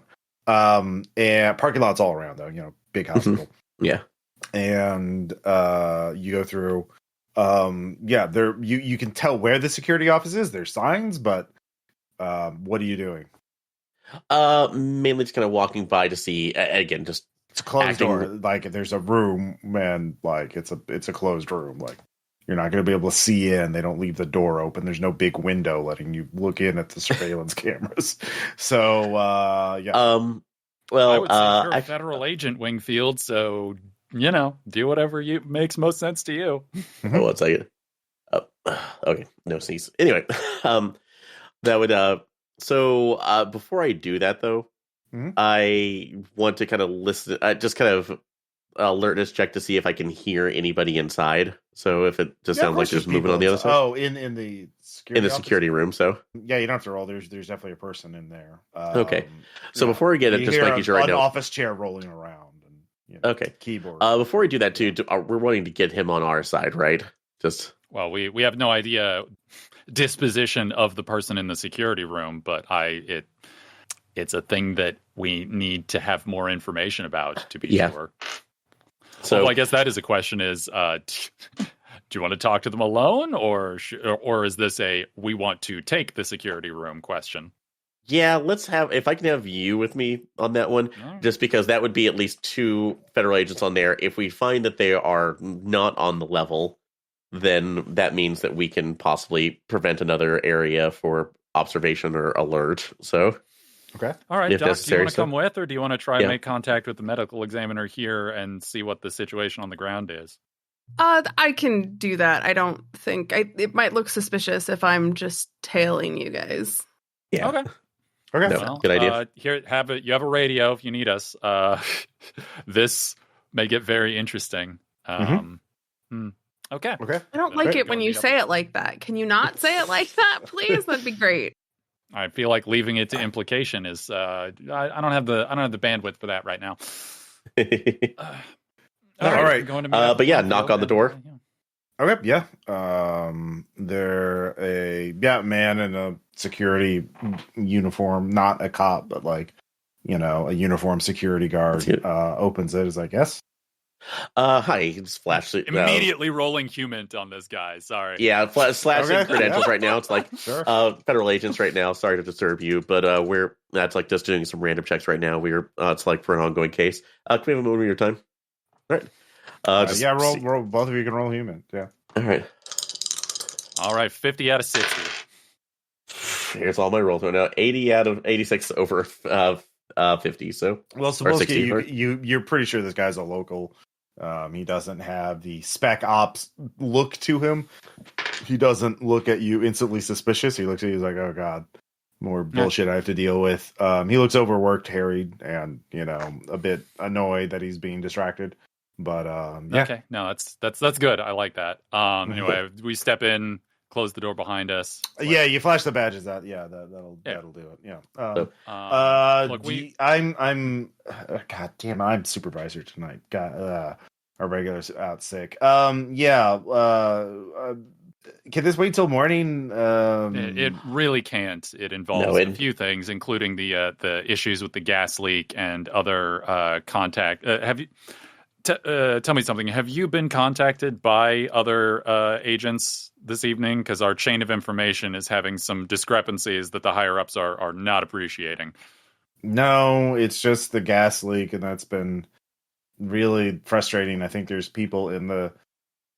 Yeah, do you know anything about the gas leak? Like it's been kind of weird.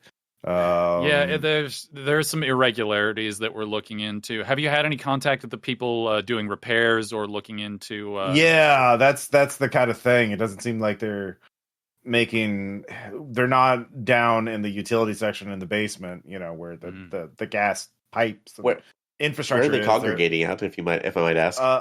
Well, they've been working a lot in this area. He points to a camera, and that's like adjacent to the ME's office, like that on the other. See that wall there? The other side of the wall is the autopsy room. They've been really focused on that area. And yeah, and I can't get a straight answer out of them about like when this is going to be done, like why we just got, this is a pretty like our stuff shouldn't be leaking like this. Like it just, yeah. And there's a big. He shows a camera of the parking lot, and there's like a big van there, like a big utility vehicle there, like more like a, I don't know, like a personnel carrier of some kind that has been made to look like a civilian vehicle. That's their work vehicle, and I don't know, they aren't doing a lot going out there to grab their tools or anything. They just kind of, I don't know. Yeah, no, this is lining up with the reports I've looked at so far. So, honestly, look, we're probably going to need to have our folks take point here because there's been some irregularities with contractors attached to this current situation, and we would what current situation? Well, the gas leak and the people managing it. There's I can't go into too many details in an ongoing investigation. Roll persuade. 30 out of 50. Okay. Yeah. But basically, my goal is to look. We want to tap you out. We're going to put some of our people on this to make sure that to investigate the problems that are going on here, because we do think the problems you're seeing are real and they tie into some ongoing issues. But we will, we'll need to take over the security room here for the moment. Okay, so with your basic success, he says he can't leave. So you realize his thing is, obviously he wants to do his job and not get in trouble. And he's only supervisor right now because his real boss is at home asleep. And a gas leak is not enough to wake him up in the middle of the night. And he will be there to monitor you, but he will let you do what you want with the cameras. Because you're actual FBI agents, and he writes down your badge numbers and your names so he can put in his reports. So that's his thing. Cover his ass, do his job. But he's really annoyed with his gas leak because it's really weird and it's not going by the numbers. And he doesn't like it because he likes things to be the same and predictable. He's a creature of habit, a bureaucrat at heart. So meanwhile, Dr. Lambert, you go into the medical examiner's office, and you just trying to sneak in? You looking for? You see that the shift seat sheet. Dr. Medical Examiner Joseph Gutierrez is on duty. So you can. He is currently in the autopsy. It sounds like he is currently in the autopsy room. preparing, because he's obviously gotten the call that Santana is coming here to be examined. He wants to be ready for it. So what is your game plan here? I have the stealth of a very large bull in a very tiny china shop, so I'm not going to try and stealth. It would end very poorly for me. Sure. So I am going to go into that autopsy room and introduce myself to Dr. Gutierrez. And try and kind of like harness my inner FBI agent and just act like I'm supposed to be there. You technically are. You're one of the agents in charge. Yeah. So you don't have to make any checks. He's just like thrilled that he has someone to help him. This is looking like a big thing, and he is glad to have the help. Yeah. So does it look like they're just going to be using the regular medical examiner for this? Yeah, the one on duty, the night one. Yeah. So yeah. I would what is Doctor like? I want to ask him like so as I'm like helping to set up and all of that.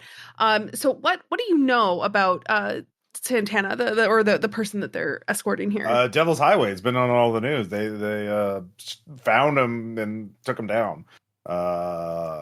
Were you involved with the manhunt at all? Like yes. My team and I were involved in that. We actually just came. It has been a night. Let me tell you. The last. Oh, you beat the ambulance here. Yeah. Yes, my partner drives like a madman. Well, that's good. Yeah. Yeah. At that point, you hear a knock on the door, and the door opens, and you see your Air Force friend there. Hey, Dr. Lambert. I'm so glad you could make it so early. I didn't know how bad traffic was going to be. Can I talk to you outside for a second? Hi. I'm one of the other agents. I was part of the manhunt. Dr. Gutierrez is like, oh, hi. Yeah, it's good to be. Sorry, I'm already gloved up. Can't shake hands. It's like, oh, no, it's fine. It's fine. So they're all just, friendly small talk. Oh, yes. Let's walk outside, shall we? Dr. Gutierrez, I will return very shortly. And I'll follow my friend outside. Yeah. So he's all smiles. He's like, hi, what are you doing here? I'm here to assist. I am the medical examiner, right? And I'm here to assist in Where are your partners? Probably checking in at the front desk, making sure that everything's on the up and up with this gas leak that is definitely not in any way weirdly timed. I'm sure. Well, we're all nice and alone here, you know. Yeah, there's. Yeah, great. Probably couldn't hear a gun go off in there. So. That's great. No, that's very good. That's very good. Yes. Just just want to. You're not going to have him. What am I going to do? You're not going to have this poor, unsuspecting night medical examiner interact with his body. Why? It's his job to interact with the body. That's his job. Are we really gonna play this game right now? What game is that? We're really gonna play this game? You want to be in the room? That's fine.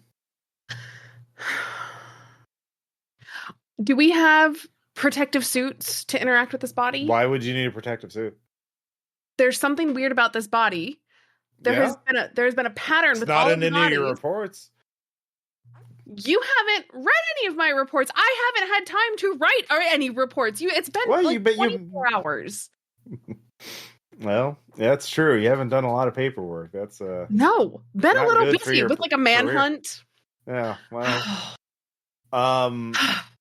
Look, there have been with all of the bodies that we have been able to find, there have been some very strange markings on the body, and I am concerned about what bodily fluids may exist.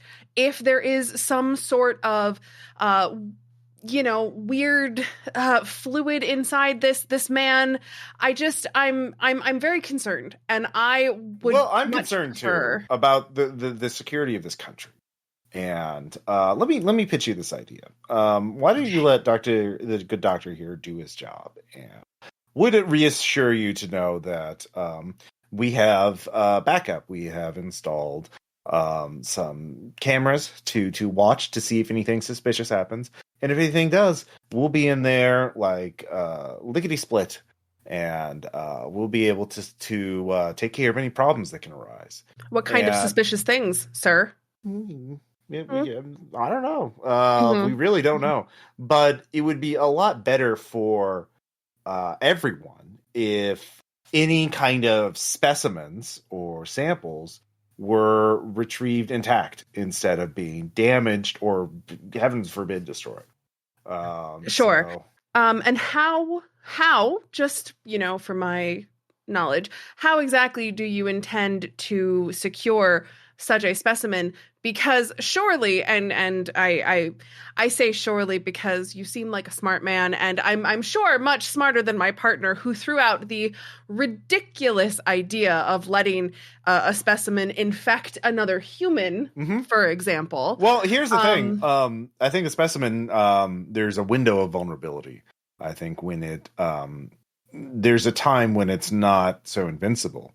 And when it is, I don't know, in the process of transferring from one host to the other. And if we can get it in that window of vulnerability, we can just tase the shit out of it.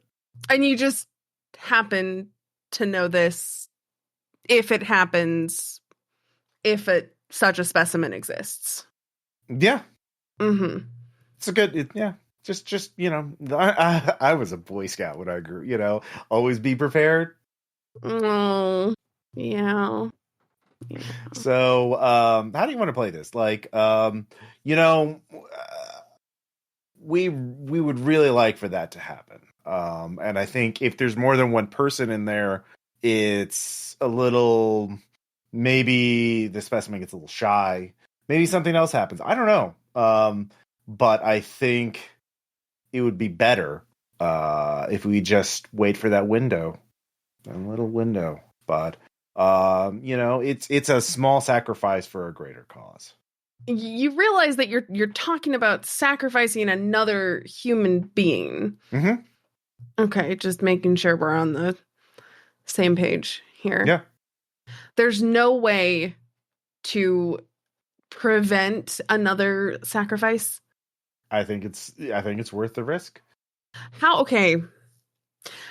do you intend to using, excuse my language, your words, tase the shit out of it?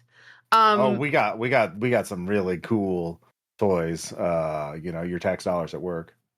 But like in the room. Oh, I mean, we'll rush in. We're really fast. We'll come in.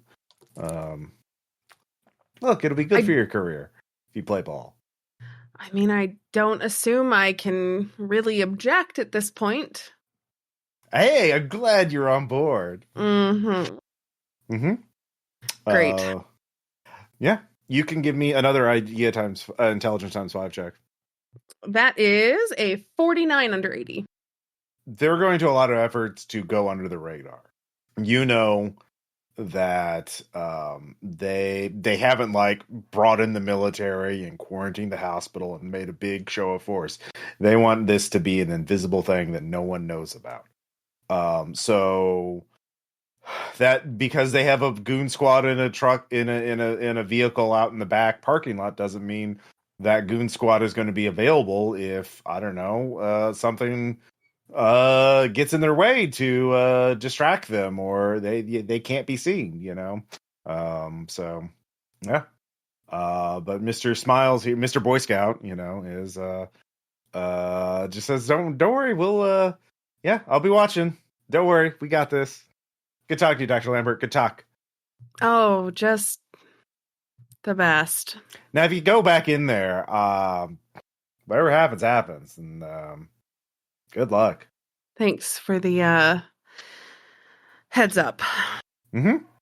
Yeah. So you can go back and meet up with your partners, discuss this. Meanwhile, back in the security office, a lot of cameras to watch. I mean, I'm enlisting help of the security guy who knows how to work the equipment to get as many, roll back the tape, get as many images of the people on the work crew as possible. Sure. Just to roll something, alertness, criminology. Oh, yeah. criminology. Do I get any kind of bonus for having a guy who knows how to work the equipment with me? It lets you make the check. Oh, or can I assist him and give him a bonus? You don't have a lot of time, remember? Yeah, I know. I was just asking. Yeah. Can I assist and give a bonus? Hey, 47. I make it anyway. Okay, yeah. Never mind then. So, yeah. You get the images. It's 90s CRTs. They're standard definition. They're not exactly super high res. So you get some grainy images of people in work outfits checking. Looks like they're installing something in the wall. Like they're drilling into the wall and putting some kind of pipe or cable into it. If you had SIGINT trained at all, you could make you would know something about that. But, all right, I do though. Okay, yeah. They're putting a video. They're putting a camera through the wall to watch the autopsy. Ooh. Like that's pretty obvious to you. So yeah. At this point, so that takes you a bit of time. Dr. Lambert, do you want to go to the security office and meet up with them? Yeah, definitely. Knock on the door. You open it up. There's Dr. Lambert. I'd say at this point you have about 15 minutes before the ambulance is supposed to get here. All right. We need to step somewhere private to confer where the security guy isn't listening to us then. Yeah. Yeah. Right. Definitely. Okay. You could tell him to leave the office for a bit so you can talk. Yeah. He'll go get a cup of coffee, take his coffee break. Yeah, here, just give him $1. Just go get yourself some coffee. Oh, thanks, man. You feds are nice. Yeah. Well, go to caramellos as well. So, all right. Well, we've got about 15 minutes before the body arrives, and by the way, saw my Air Force friend, real nice guy, real punchable face. So essentially, there's the night medical examiner, and they want him to perform the autopsy, and of course aren't telling him anything, and would just like me to stand by and let that happen. And our Air Force, Mr. Air Force, says that there's any potential specimens, because of course he's talking in a way that doesn't, he insinuated in so many words that there's a period of vulnerability for this thing, and essentially there's a risk that we have to take, that he has to take, in potentially letting this thing reinfect the medical examiner. But maybe they can tase the shit out of it before that, instead of setting it on fire like it should be happening. Yeah. It's very obvious that he knows a lot more than we do. And based on what he said, tasing the shit out of it is their plan, because they would like to take it with them. I think that's a bad idea. Yeah, I would very much like to be as certain as we can that we destroy this thing before we leave here. So do you think it is likely, with the supplies that are in that room, that you can put something corrosive, flammable, whatever the most damaging to any kind of life that you are aware of thing together in a quick-ish time frame? Assuming we are talking about something that obeys the normal laws that we are used to, and not some weird alien laws where, hydrochloric acid doesn't dissolve a whole bunch of stuff. Yes, very likely. Okay. Well, also too, can we do something to basically knock those guys out as well? I know that there's not going to be anesthesia in a morgue, but if we can get it in there, maybe. Well, I'm going to essentially call the police on them. I'm going to summon the local authorities, because there are people impersonating workers who are ingratiating themselves in a medical facility connected with an ongoing that is soon to be a host to the body of an ongoing federal investigation. So I think that is certainly enough to kick up a hornet's nest at the very least. And from there, the three of us are going to, once that kicks off, the three of us are going to go to that room, and your job, Doc, is to destroy that body and anything that comes out of it, and our job is to make sure that you have the chance to do that. Okay. That's agreed. That's what I got. Agent Cybulski, you can roll persuade to get the cops on the big suspicious vehicle in the back parking lot. I'll give you a plus 20 bonus because you do have a good cover story. All right, persuade is 50, so that'd be 70. Come on. Ooh, on the button. Nice. 70 out of 70. Yeah, a lot of sevens today. All right, so the ambulance is showing up a bit early, but you can see through the security cameras that there are two cop cars on this, and there's a big argument, and there's a lot of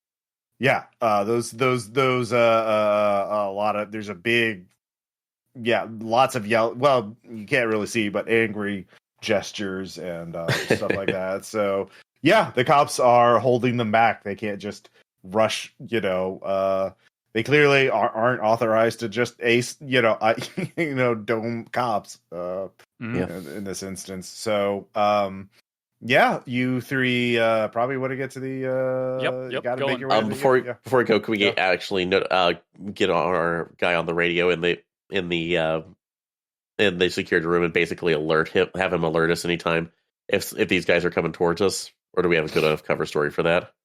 You have to. He's out on his coffee break. You don't. Oh, you're right. So never mind. We're going now. We're good. So never mind. It's just us in the events that no cell phones. Yeah. Yep. It's 90s, man. All right. Are you all three running to the ME's office? Yes. Give me athletics. Or try. There's still people. It's still a big building, and it's still easy to get lost. 2. Nice. All right. Nice. Yeah. Look, I've run around hospitals before. This is nothing for me. All right. Yeah, that's true. I should have given 23 made that. So. All right. Yeah. What is my athletics? Regular failure. Okay. So it still takes you time to get there, and the ambulance is already pulling in. It got there earlier than you thought. They were speeding a little too. So by the time you get there, the body's on the slab. The body's on the table, and Dr. Gutierrez is there. There are the two paramedics there that have just dropped off the body. They're leaving as the good doctor is getting ready to do that. So you two are there first. The paramedics are leaving, staring daggers into both your eyes. We'll just do this very simply, just one action at a time, I feel like. So what is your next action as the two of you burst through the doors, clearly having run, panting a little, exerted yourself? So Dr. Lambert, Dr. Gutierrez looks a little surprised because it's like, oh, Dr. Lambert, is everything okay? Yep. Paramedics got here just a little bit faster than I thought that they were going to, and I did not want to miss this because I just suit up. Yes. I'm gonna do that. Yes. Who's that? Sorry, we can't have civilians in there. Is that one of the other agents? Yes. This is one of my fellow agents. They were with me. Sorry. Okay. Yes, I forgot it was you. You'll have to. Yeah, okay. A quick flash of the badge. So okay, you'll have to sign in. I guess you can wait until after the autopsy, but don't forget that we got to keep records on this. But the two paramedics leave. All right. With that, Santana's hand shoots up and grabs Dr. Gutierrez by the throat, throws him. V, odd or even? Even. He throws it at Agent Wingfield. Wingfield, Dr. Greedy, he picked him up. So just so you know, he picked him up by one hand, lifted him straight up, and threw him while lying on the table at you, like he was a rag doll. So what are you going to try and dodge out of the way, or are you going to try and catch the doctor? Dodging on there too. Oh God, I'm worried about this.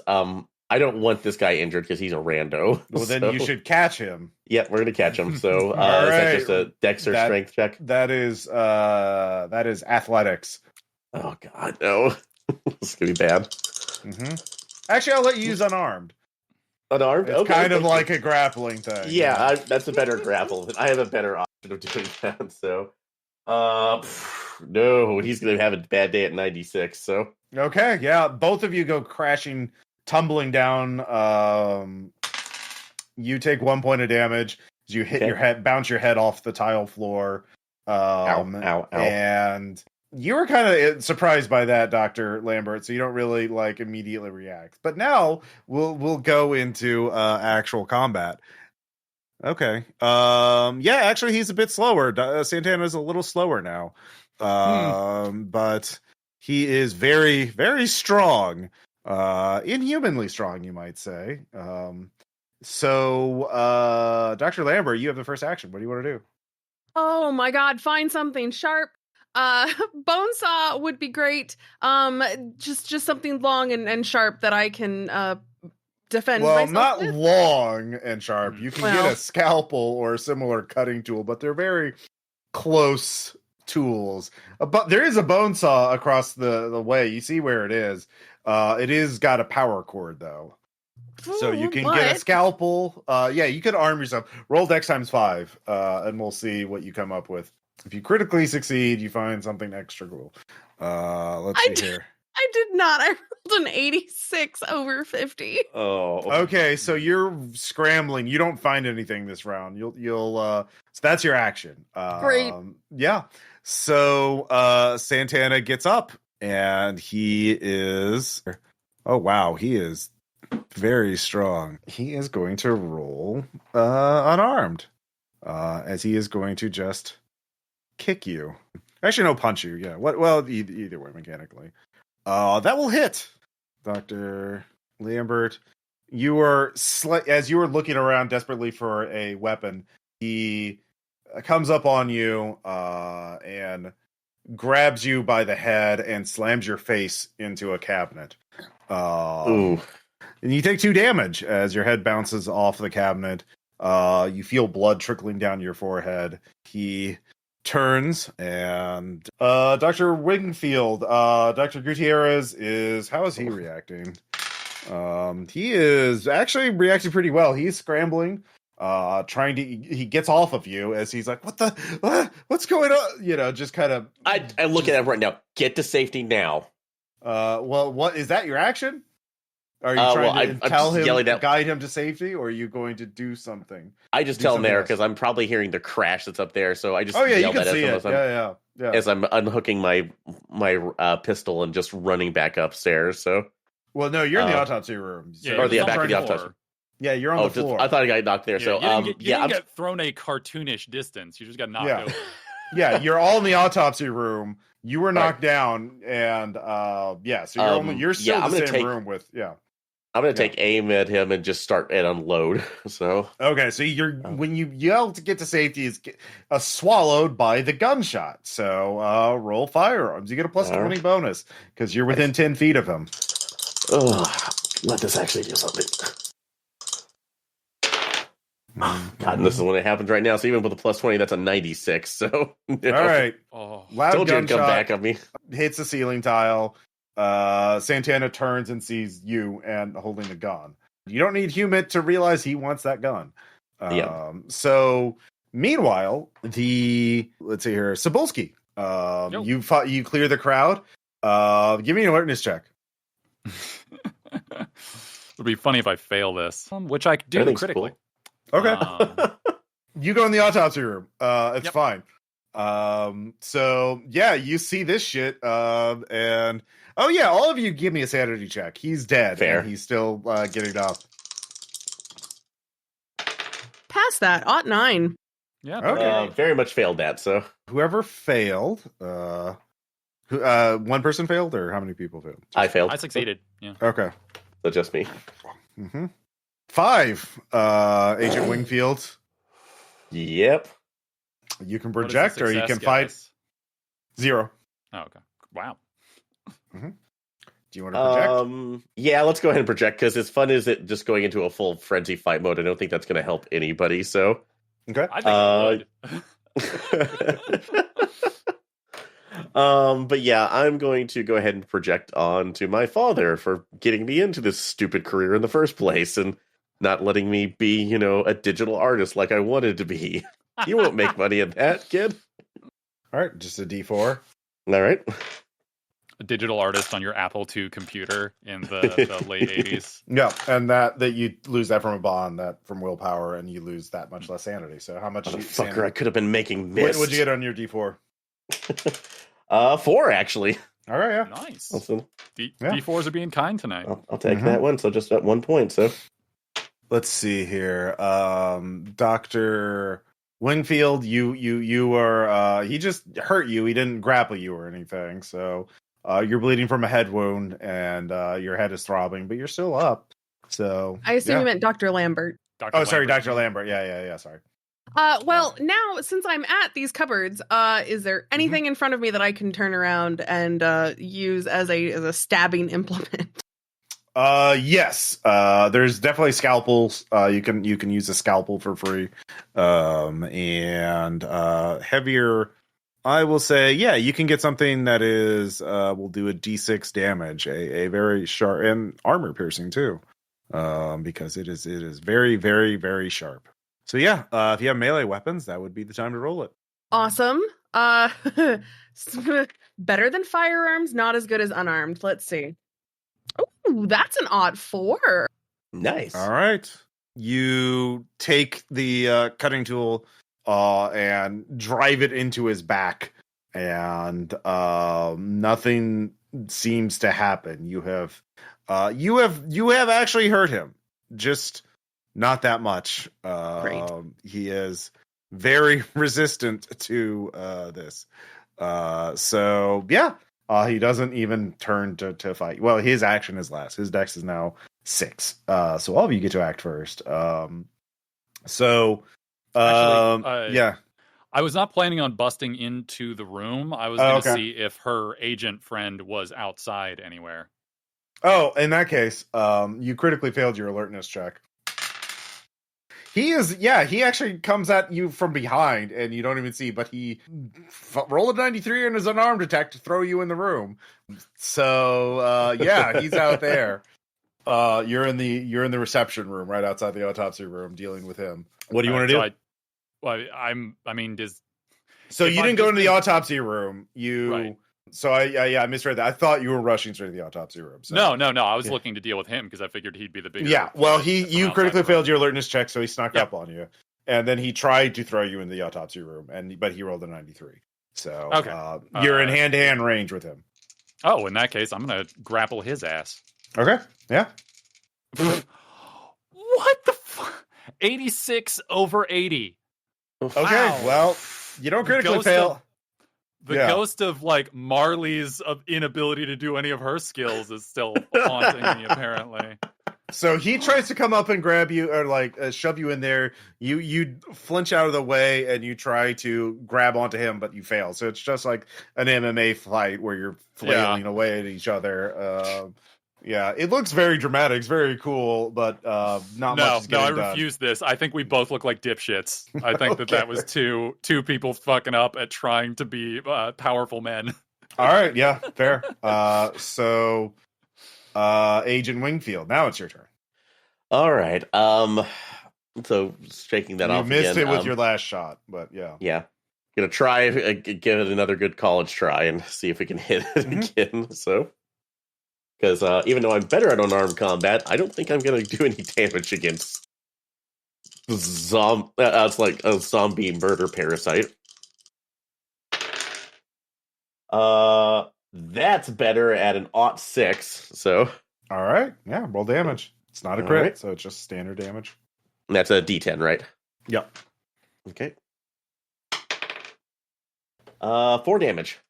All right. The bullet hits him, impacts the body, but something's changed about his constitution. He is much denser or something. It barely goes in and out of him with minimal effect. Bullets and stab and very sharp knives may not be very effective against him. So he gets to act now, and he is going to use an unarmed to disarm you. Okay. He is reaching down and grabbing the gun. And he rolls a 22! So Fuck me. Gets it.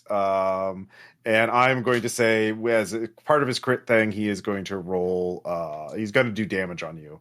He just twists your hand, and you feel your fingers just popping and snapping off, and you just feel tremendous pain on your wrist. And you take 3 damage. As that hand, it don't work well anymore. It is just an starburst of pain in your hand and wrist as you scream. Then just pull away from him as he then gets the gun and starts aiming it at you. Yeah, new round. Dr. Lambert. Yes. Okay. Wait. So, guns, not great. Knives, not great. But you know what's great? Perhaps electricity is great. So I'm going to go grab the defib paddles on the side of the wall, and I'm going to try and shock him and hope that it incapacitates him. Okay, yeah. You can do that. Great. Give me, if you want to do it this round, that'll be a dex times 5 to get the defib panels, grab them from the wall, get them ready, and then charge them, and then it'll be a second. If you make this dex times 5, you can make your attack roll this round. I didn't. I got 57 over 50. So okay, so it's you're fumbling with it. You get it out. Oh shit, I forgot. And then you realize, oh shit, I gotta turn it on. So they're ready for next round. So okay. Agent Wingfield, he is going to shoot you. That's pretty obvious. You can spend your action to dodge, and in which case it's opposed roll, or you can do something else. What do you want to do? If you attack, you will lose. If he hits you, he hits you. So I'm trying to at least on the hook there. I think I can't really dodge as well to do that, but is it basically the flat autopsy table is on, or is it like a gurney or anything? He got up.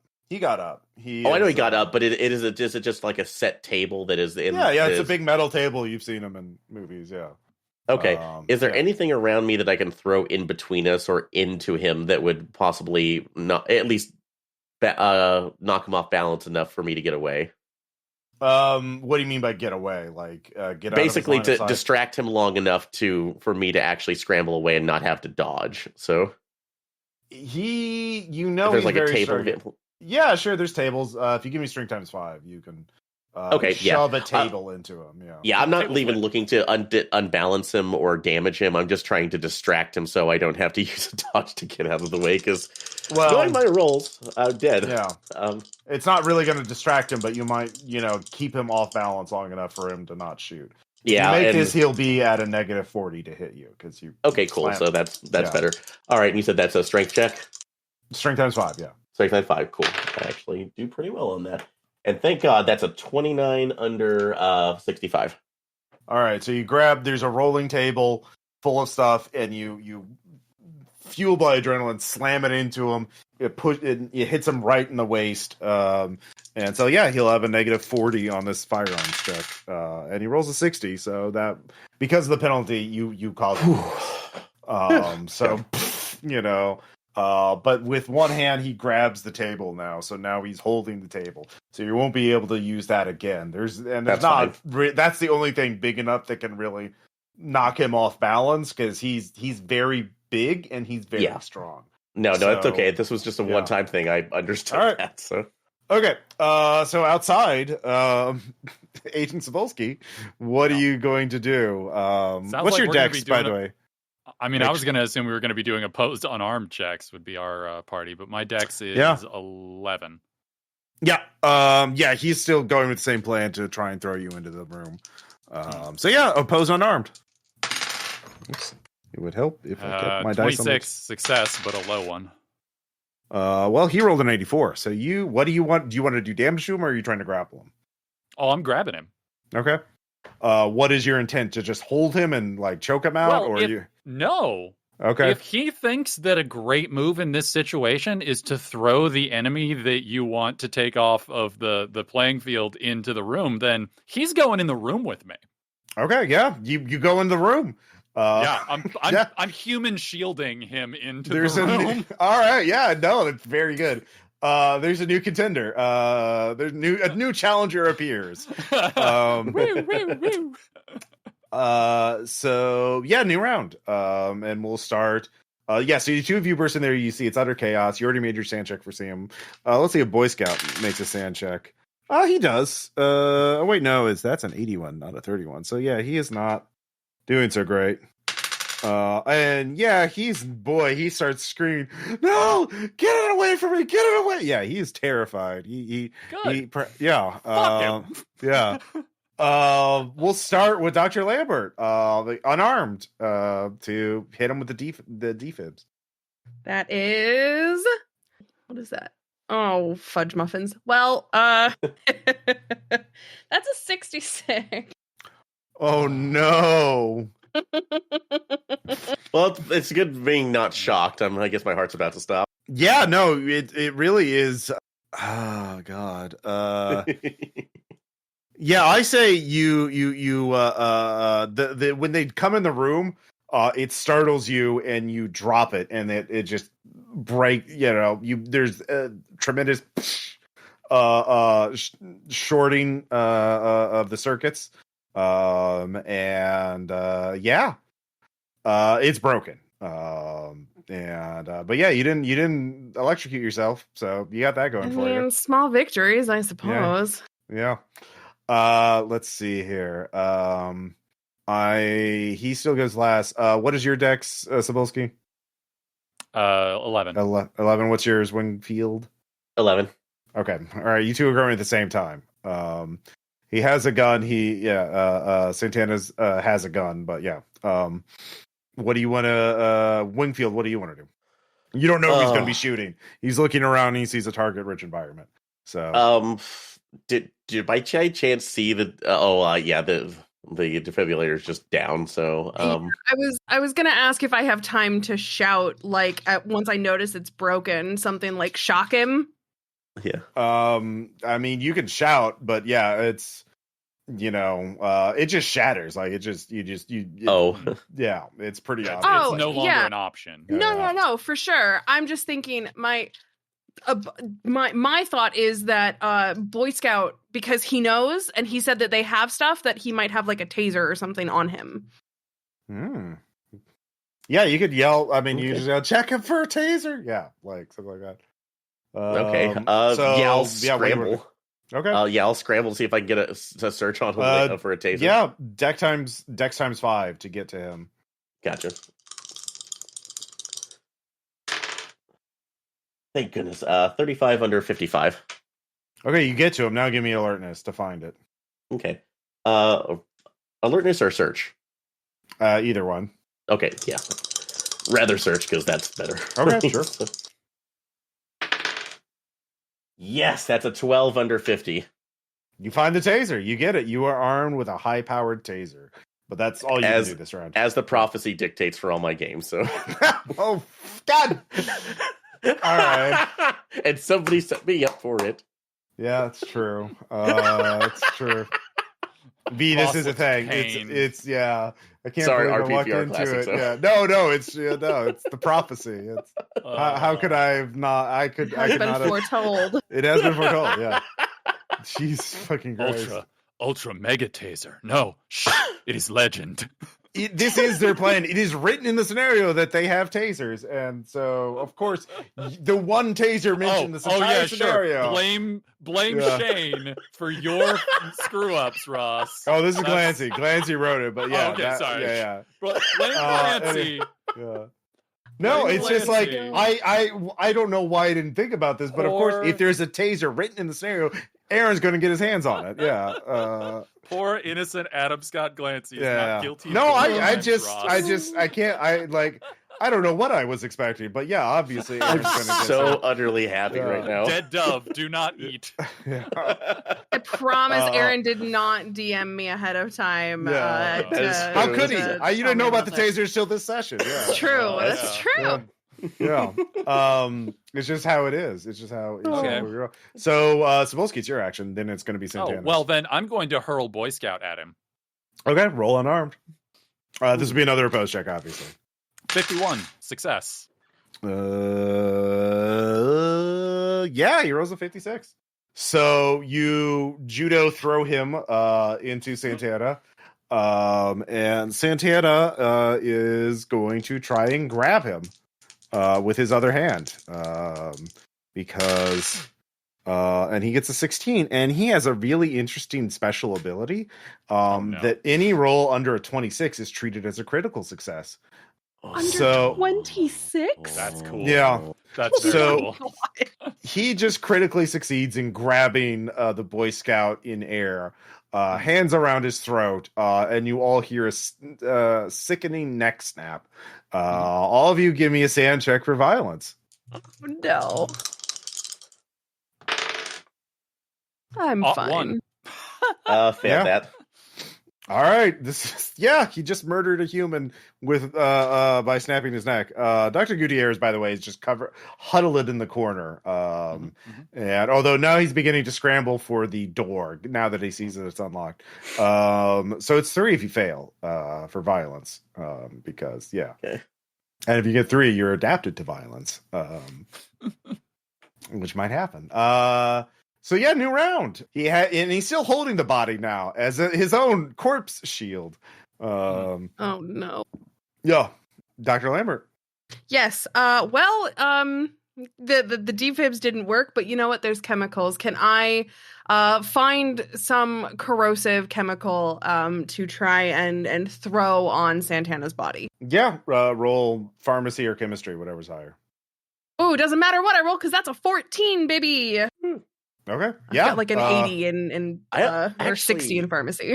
I know it's a little more complicated, but I do have an impossible idea. We don't really have time to communicate between players, do we? You can yell out brief things, yeah. Just try to considering we're an autopsy room, is there actually an embalming needle in here? No, they do not embalm people here. This is just that'd be a different. It's a mortuary. And for mortuaries, but I know that some ones will have it every once in a while. So, but okay, no, good. Yeah, I had that thought too, though. I am not a chemist. I do not know what they have in there. I am going to assume, yes, they have a very strong corrosive agent.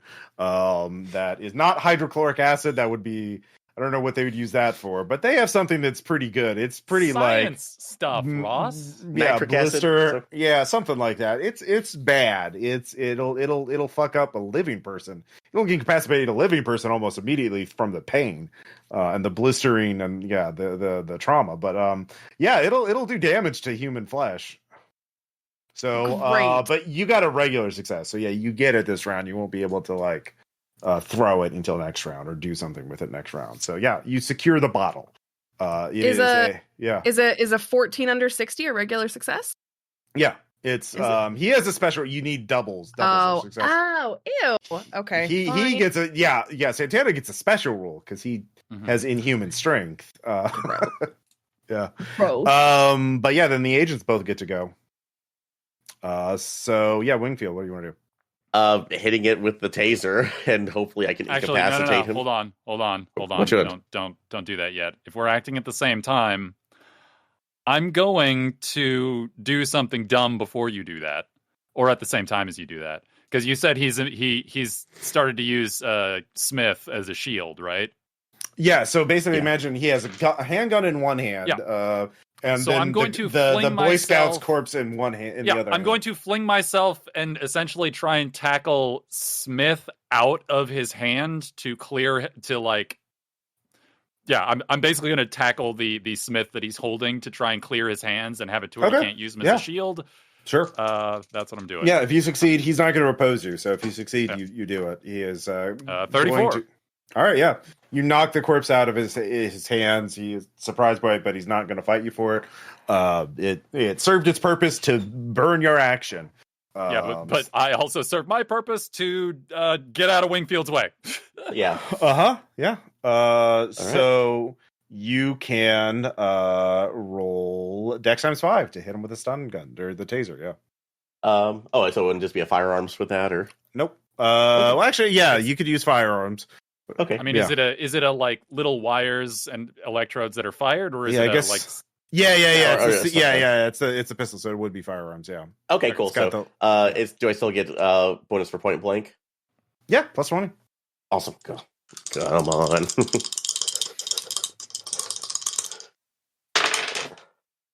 Ought 5. Okay, you hit. The body trembles a bit. He trembles a bit, but it does not drop him. He does not. All of you can give me a human check. Oh, that sucks. 32, success. Ought 2. Well, actually, Dr. Lambert, you don't have to make a check because you realize their plan was to use the stun guns when it came out of the host. So the host is like armor. It is protecting the actual thing. That's what I was worried about, but I was hoping. But it will give him a negative 20% penalty for the this action. So he's gonna shoot you, Wingfield, or he's gonna try to. And he gets a is that gonna be enough? Firearms. Where is firearms? Firearms is so high. I assume yes, he's gonna hit me. Yeah, he is gonna hit you. So that is going to be 4 damage minus 3 for your armor. So it hits you in the vest. And you take 1 point of damage. And he sees that you has a vest. And so next time he'll be aiming for your head. New round. Let's see here. Dr. Lambert, you got that corrosives. Let's go.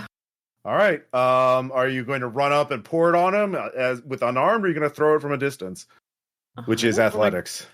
I get that close. But I don't. I will say you have plus 20 with if you run up and pour it on him because his back is turned to you. Fine, I'll do it. All right. Thank God. 59 with the plus 20 that would have made that makes it 60. So I just make that. Yeah, roll D10. That is a 6. That actually hurts him. It actually inflicts damage on him. As you can see, the flesh pours into his many bullet holes and the body starts convulsing. It does not like it. Let's hear Agent Cybulski. What do you want to do? Well, apparently what we're going to have to... let's see. It's clearly extremely strong. Mm-hmm. And has a gun. What do I want to do? Well, I'm already over... Can I...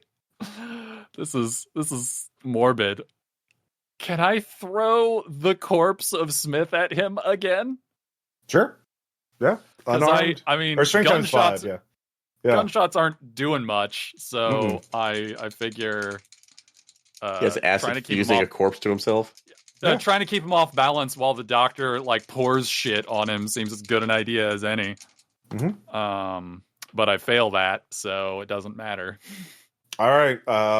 You try and get the body. I just flail with a corpse, and your hands are covered in sweat, and you realize the blood trickling out from the Boy Scout's mouth is just makes it a little too slick. So Agent Wingfield, what are you gonna do? All right. I want to keep the trigger depressed on the taser while I'm doing this, since I already have him tagged. No, it's just one and done. Like it just. Oh, it's a one and done on this one. Okay, it's the one that shoots at the little darts with the wires. Look around. Do I see any more of what the doctor threw on?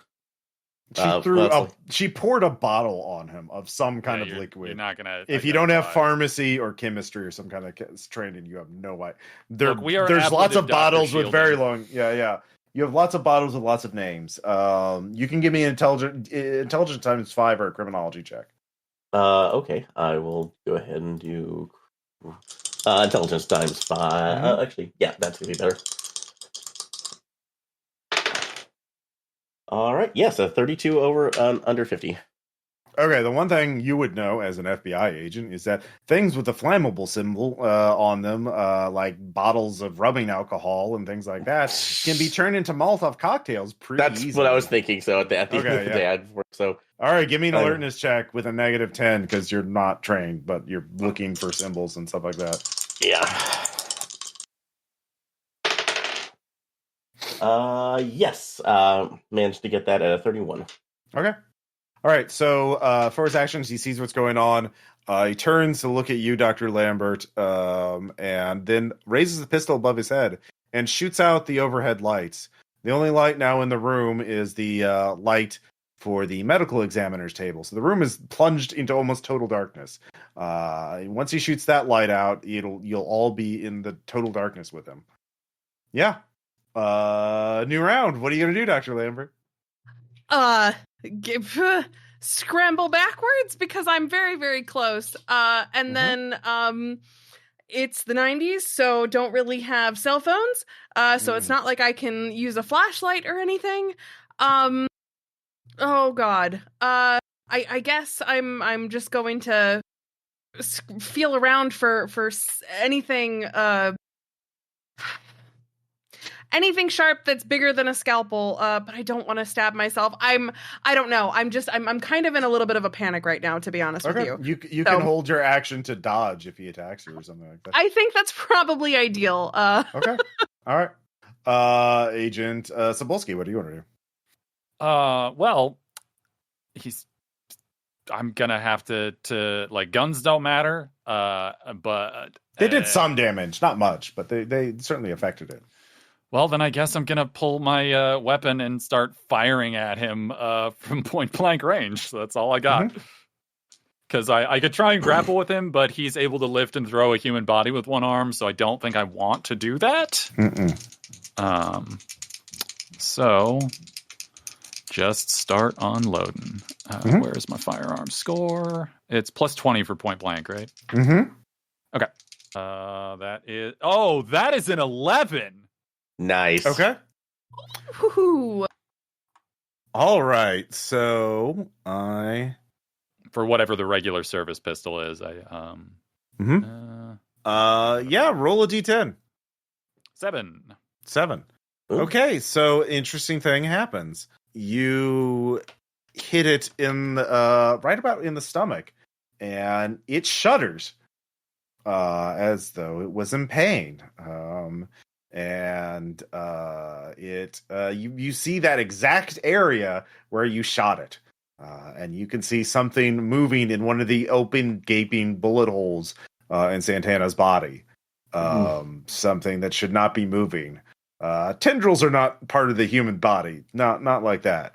So that you can kind of see in the dim light. So let's see here, Agent Wingfield. Have you already acted? No. I don't think you have. No, no. I was getting. I was grabbing the bottle that I found for the Molotov cocktail, and okay, I do it. Yeah, do I have enough time in my turn to light it and throw it? That really depends on how agile you are. Dex times 5. All right. Also, do you smoke? Does your character smoke? Absolutely. It's the 90s, so. Okay. All right. Yeah. So you have a lighter. Yes. FBI agents in the 90s, like, even if we don't smoke, we're gonna have a lighter. It's rude not to. All right. Yeah, that's gonna be an +3. So not a crit though. So you don't spill any on yourself, and you get it ready to go. You'll be able to throw it next round. So you get a crit to throw it this round. He's going to change his mind. He's going to shoot you, Agent Cybulski. So he really did not like coming, and I don't have a dodge left, so it's just what it is. So he definitely hits you. And he is going to avoid your vest. So because like I said, he was. So you take 5 damage. You get shot like in the upper, like right here. Yeah. Alrighty, that sucks. How many hit points do you have left? 7. Yeah. He's very angry. And let's see here. New round. Dr. Lambert. Yeah. Scream to pour whatever you have on his stomach. I need to try and find another thing because the bottle that I had is empty. So I don't know how easily. Pharmacy? You're all scrambling around in here. This is all happening like a space of like a minute. This is all just like a few minutes, maybe at most. 76 over 60. Well, it's dark. It's harder to read the bottles now. So, yeah. You're just, this is all done by one light. So it's very cool looking, but yeah, you can't really appreciate the aesthetic right now. Yeah, the Agent Cybulski. I am going to. If you want to aim for that same area, it's a negative 40, but you have the so it'd be effectively -20. Yeah, effectively, yeah. Yeah, I'm gonna go for it. That'd be -20. I got to roll under a 30. Mm-hmm. I've done that before, but I won't this time probably. Nope, regular failure. Okay. It misses. It goes wide, but it can see what you're doing. Really does not like you. But now we can see Agent Wingfield. You got that Molotov lit. You can throw it. It's athletics. I'll give you, if you get up real close, you don't have to make it an athletics. You can make it an arm check by smashing it into his face. Yeah, absolutely. No, not face. Not the stomach. I've heard. Yeah, I heard the screaming. So don't let Ross trick you. All right. Yeah. Well, if it's a cold unarmed, you'll be at a -20. But if you want to just hit him on his body, smash it into him, that's just a standard unarmed. So no, we got to go for the one punch situation here. That's way too good. So okay, all right.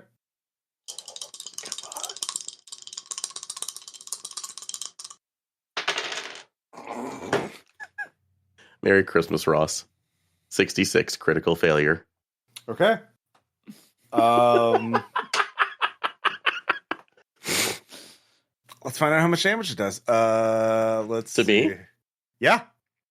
I mean, that's probably the most obvious thing. Yeah. How did you and I, both of us? Yeah. How did you and I both crit fail with 66? That's upsetting. That's true.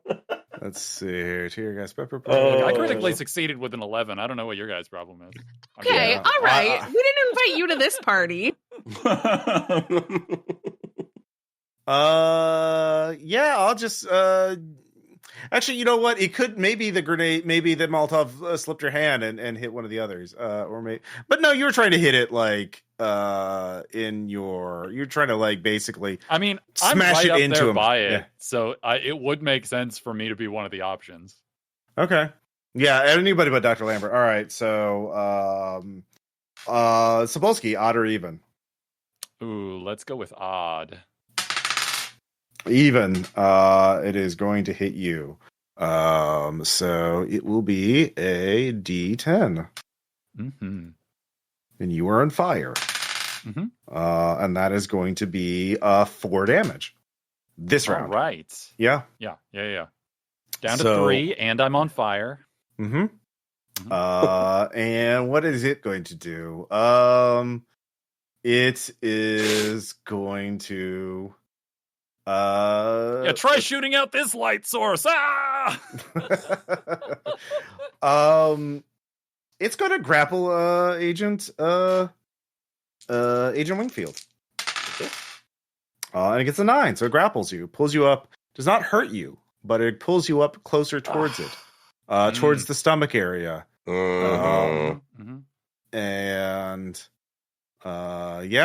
let's see here. And so that's when you see things coming out of its stomach, filaments. New round. So basically it is holding him up and pulling Agent Wingfield closer to him. So Dr. Lambert, what do you want to do? Oh God, I got one more shot to try and find something and throw it like now. If you find something flammable, you can light it and get it. Well, he's not on fire. Santana's not on fire, but go and give me a pharmacy check. Look, if you get something flammable on him, things may happen. There's no way to know. 27. All right, are you finding something corrosive or something flammable? Something corrosive, because it's easier than having to light it on fire. Fire will work, but the corrosive will too. You can throw it this round with athletics. You don't have time to run over and smash it into them. So what do you want to do? Okay, if I fail this, I'm so sorry. Yeah, it's okay. 29 under 30. Yes. Roll a d6. 3. All right. It starts melting. It does hurt him. And let's see if it hurts the host as well. It does not. But you're hurting the host. So Agent Cybulski, You can stop, drop, and roll. No. Okay. No, while on fire, I am going to attempt to like interpose myself on fire between. I'm going to grab at the filaments that are coming out while on fire. Is my plan. Right. I'm going to die saving my colleague. Okay, is my plan. Unarmed. Very kind after I set you on fire. All right, yeah, that works. You don't. Yeah, it drops you, and yeah, you reach your hand in there. Go ahead and roll a d10. Okay. And this will be how much damage you inflict to the thing in there and yourself. Well, 5, so I die grabbing it while on fire. And it dies as well. Well, it seems to pitch over. It is Santana collapses on top of Cybulski. And sad check for the rest of us. Yeah. Actually, no, you get 3 sanity back. Yeah, it's dead. You see its smoldering ruin in the similarly smoldering ruin of my fist. Oh no! It is a silvery cluster of ganglia. Yeah, sorry. I assume right now I do take. I'm assuming Santana dropped my gun. Yeah. Checking the magazine, just walking up to it afterwards. I like pulling off because are you just emptying the clip into the goo? I'm emptying 2 into the goo, and then turning around, considering Taurean for a second, and just dropping the gun. Let's see here. Yeah, I look over to Dr. Lambert. We need to burn this. Yeah. Nothing can remain. Yeah, not even Taurean. You're the only ones there. Like a Boy Scout is dead. You're agent in command, Wingfield. You're fine. There's text here, but you've already done it. But you can see the art of the thing on one shots. What happens is the utility workers just drive away. They just disappear. The two of you kind of like are done, like mentally. You just kind of check out as a new special agent, FBI agent, Marley Green shows up, and she takes charge of everything and explains everything away. And later on, each of you gets a message saying, "Do you getting an invitation?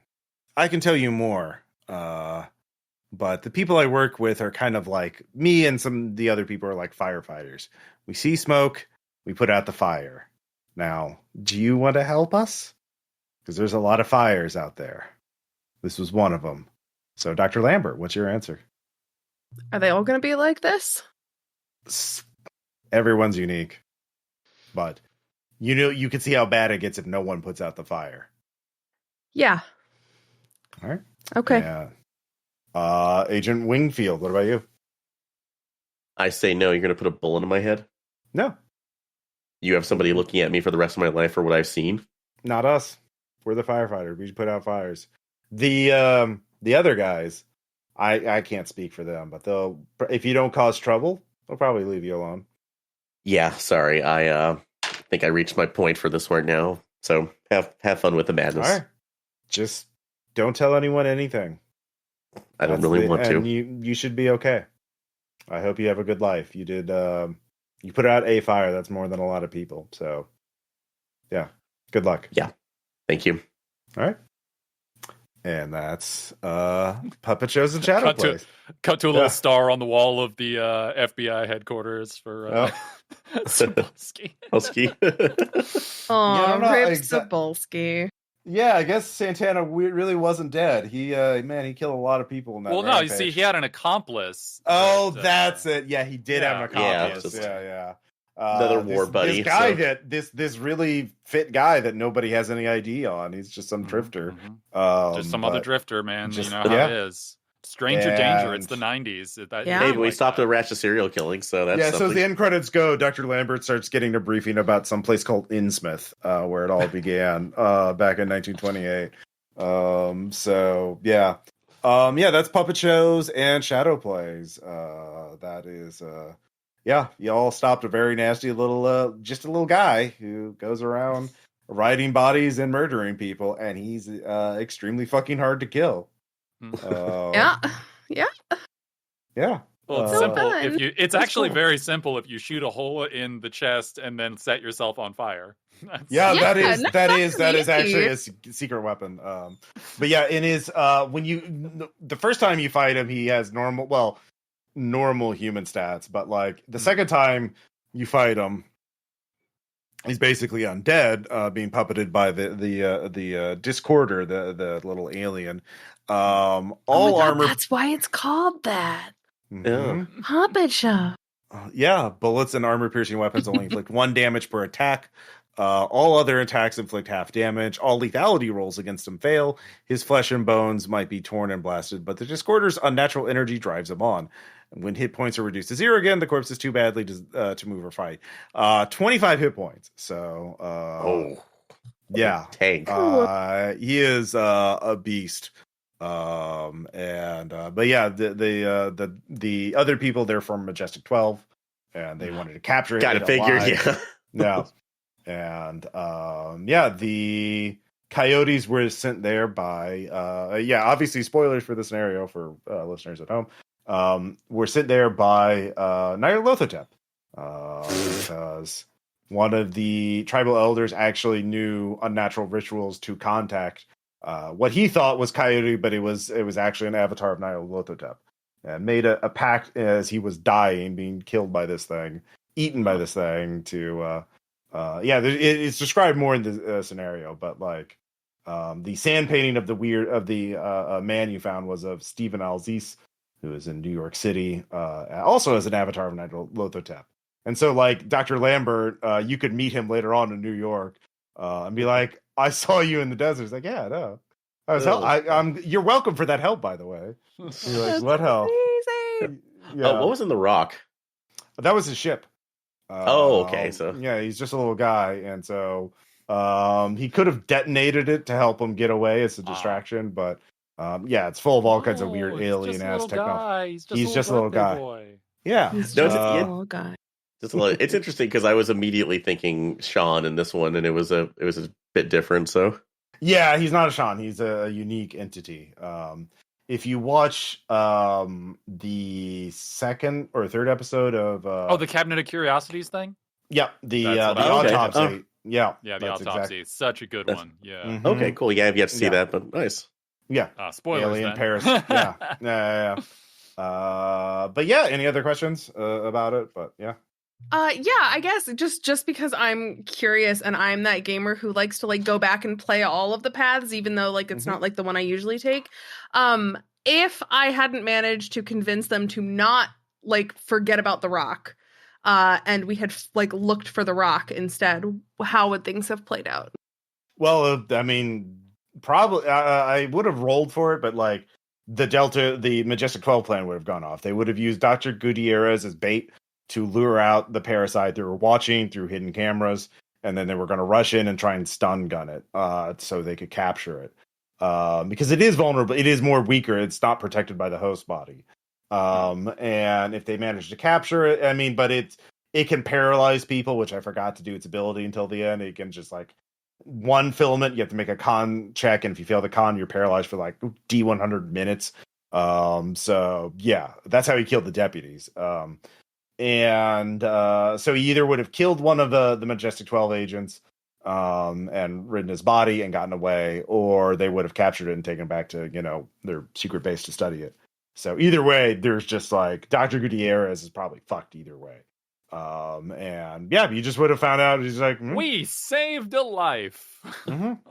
Yeah, to be destroyed by alcohol later. Yeah, he probably gets recruited by Delta Green too. They probably grab him too. Saw some shit. Yeah. So yeah, you just would have not had a boss fight. You just like would have missed it. So how anticlimactic that would have been. Yeah. Well, I mean, this scenario is also meant to be like the start of a campaign. Like this is how you get recruited in Delta Green. Sure. So you could have followed up later on and had more scenarios about investigating, who these men in black were and all this other jazz. But yeah, that's the basic idea. But yeah. There's a little bit of investigation, a little bit of action. Yeah. Yeah, I kind of made up the ghost town. It's just like the fight on the manhunt is like could be anywhere in the area. But like, what about a ghost town? It's like, yeah. What about mining tunnels? Yay! Scooby Doo shit.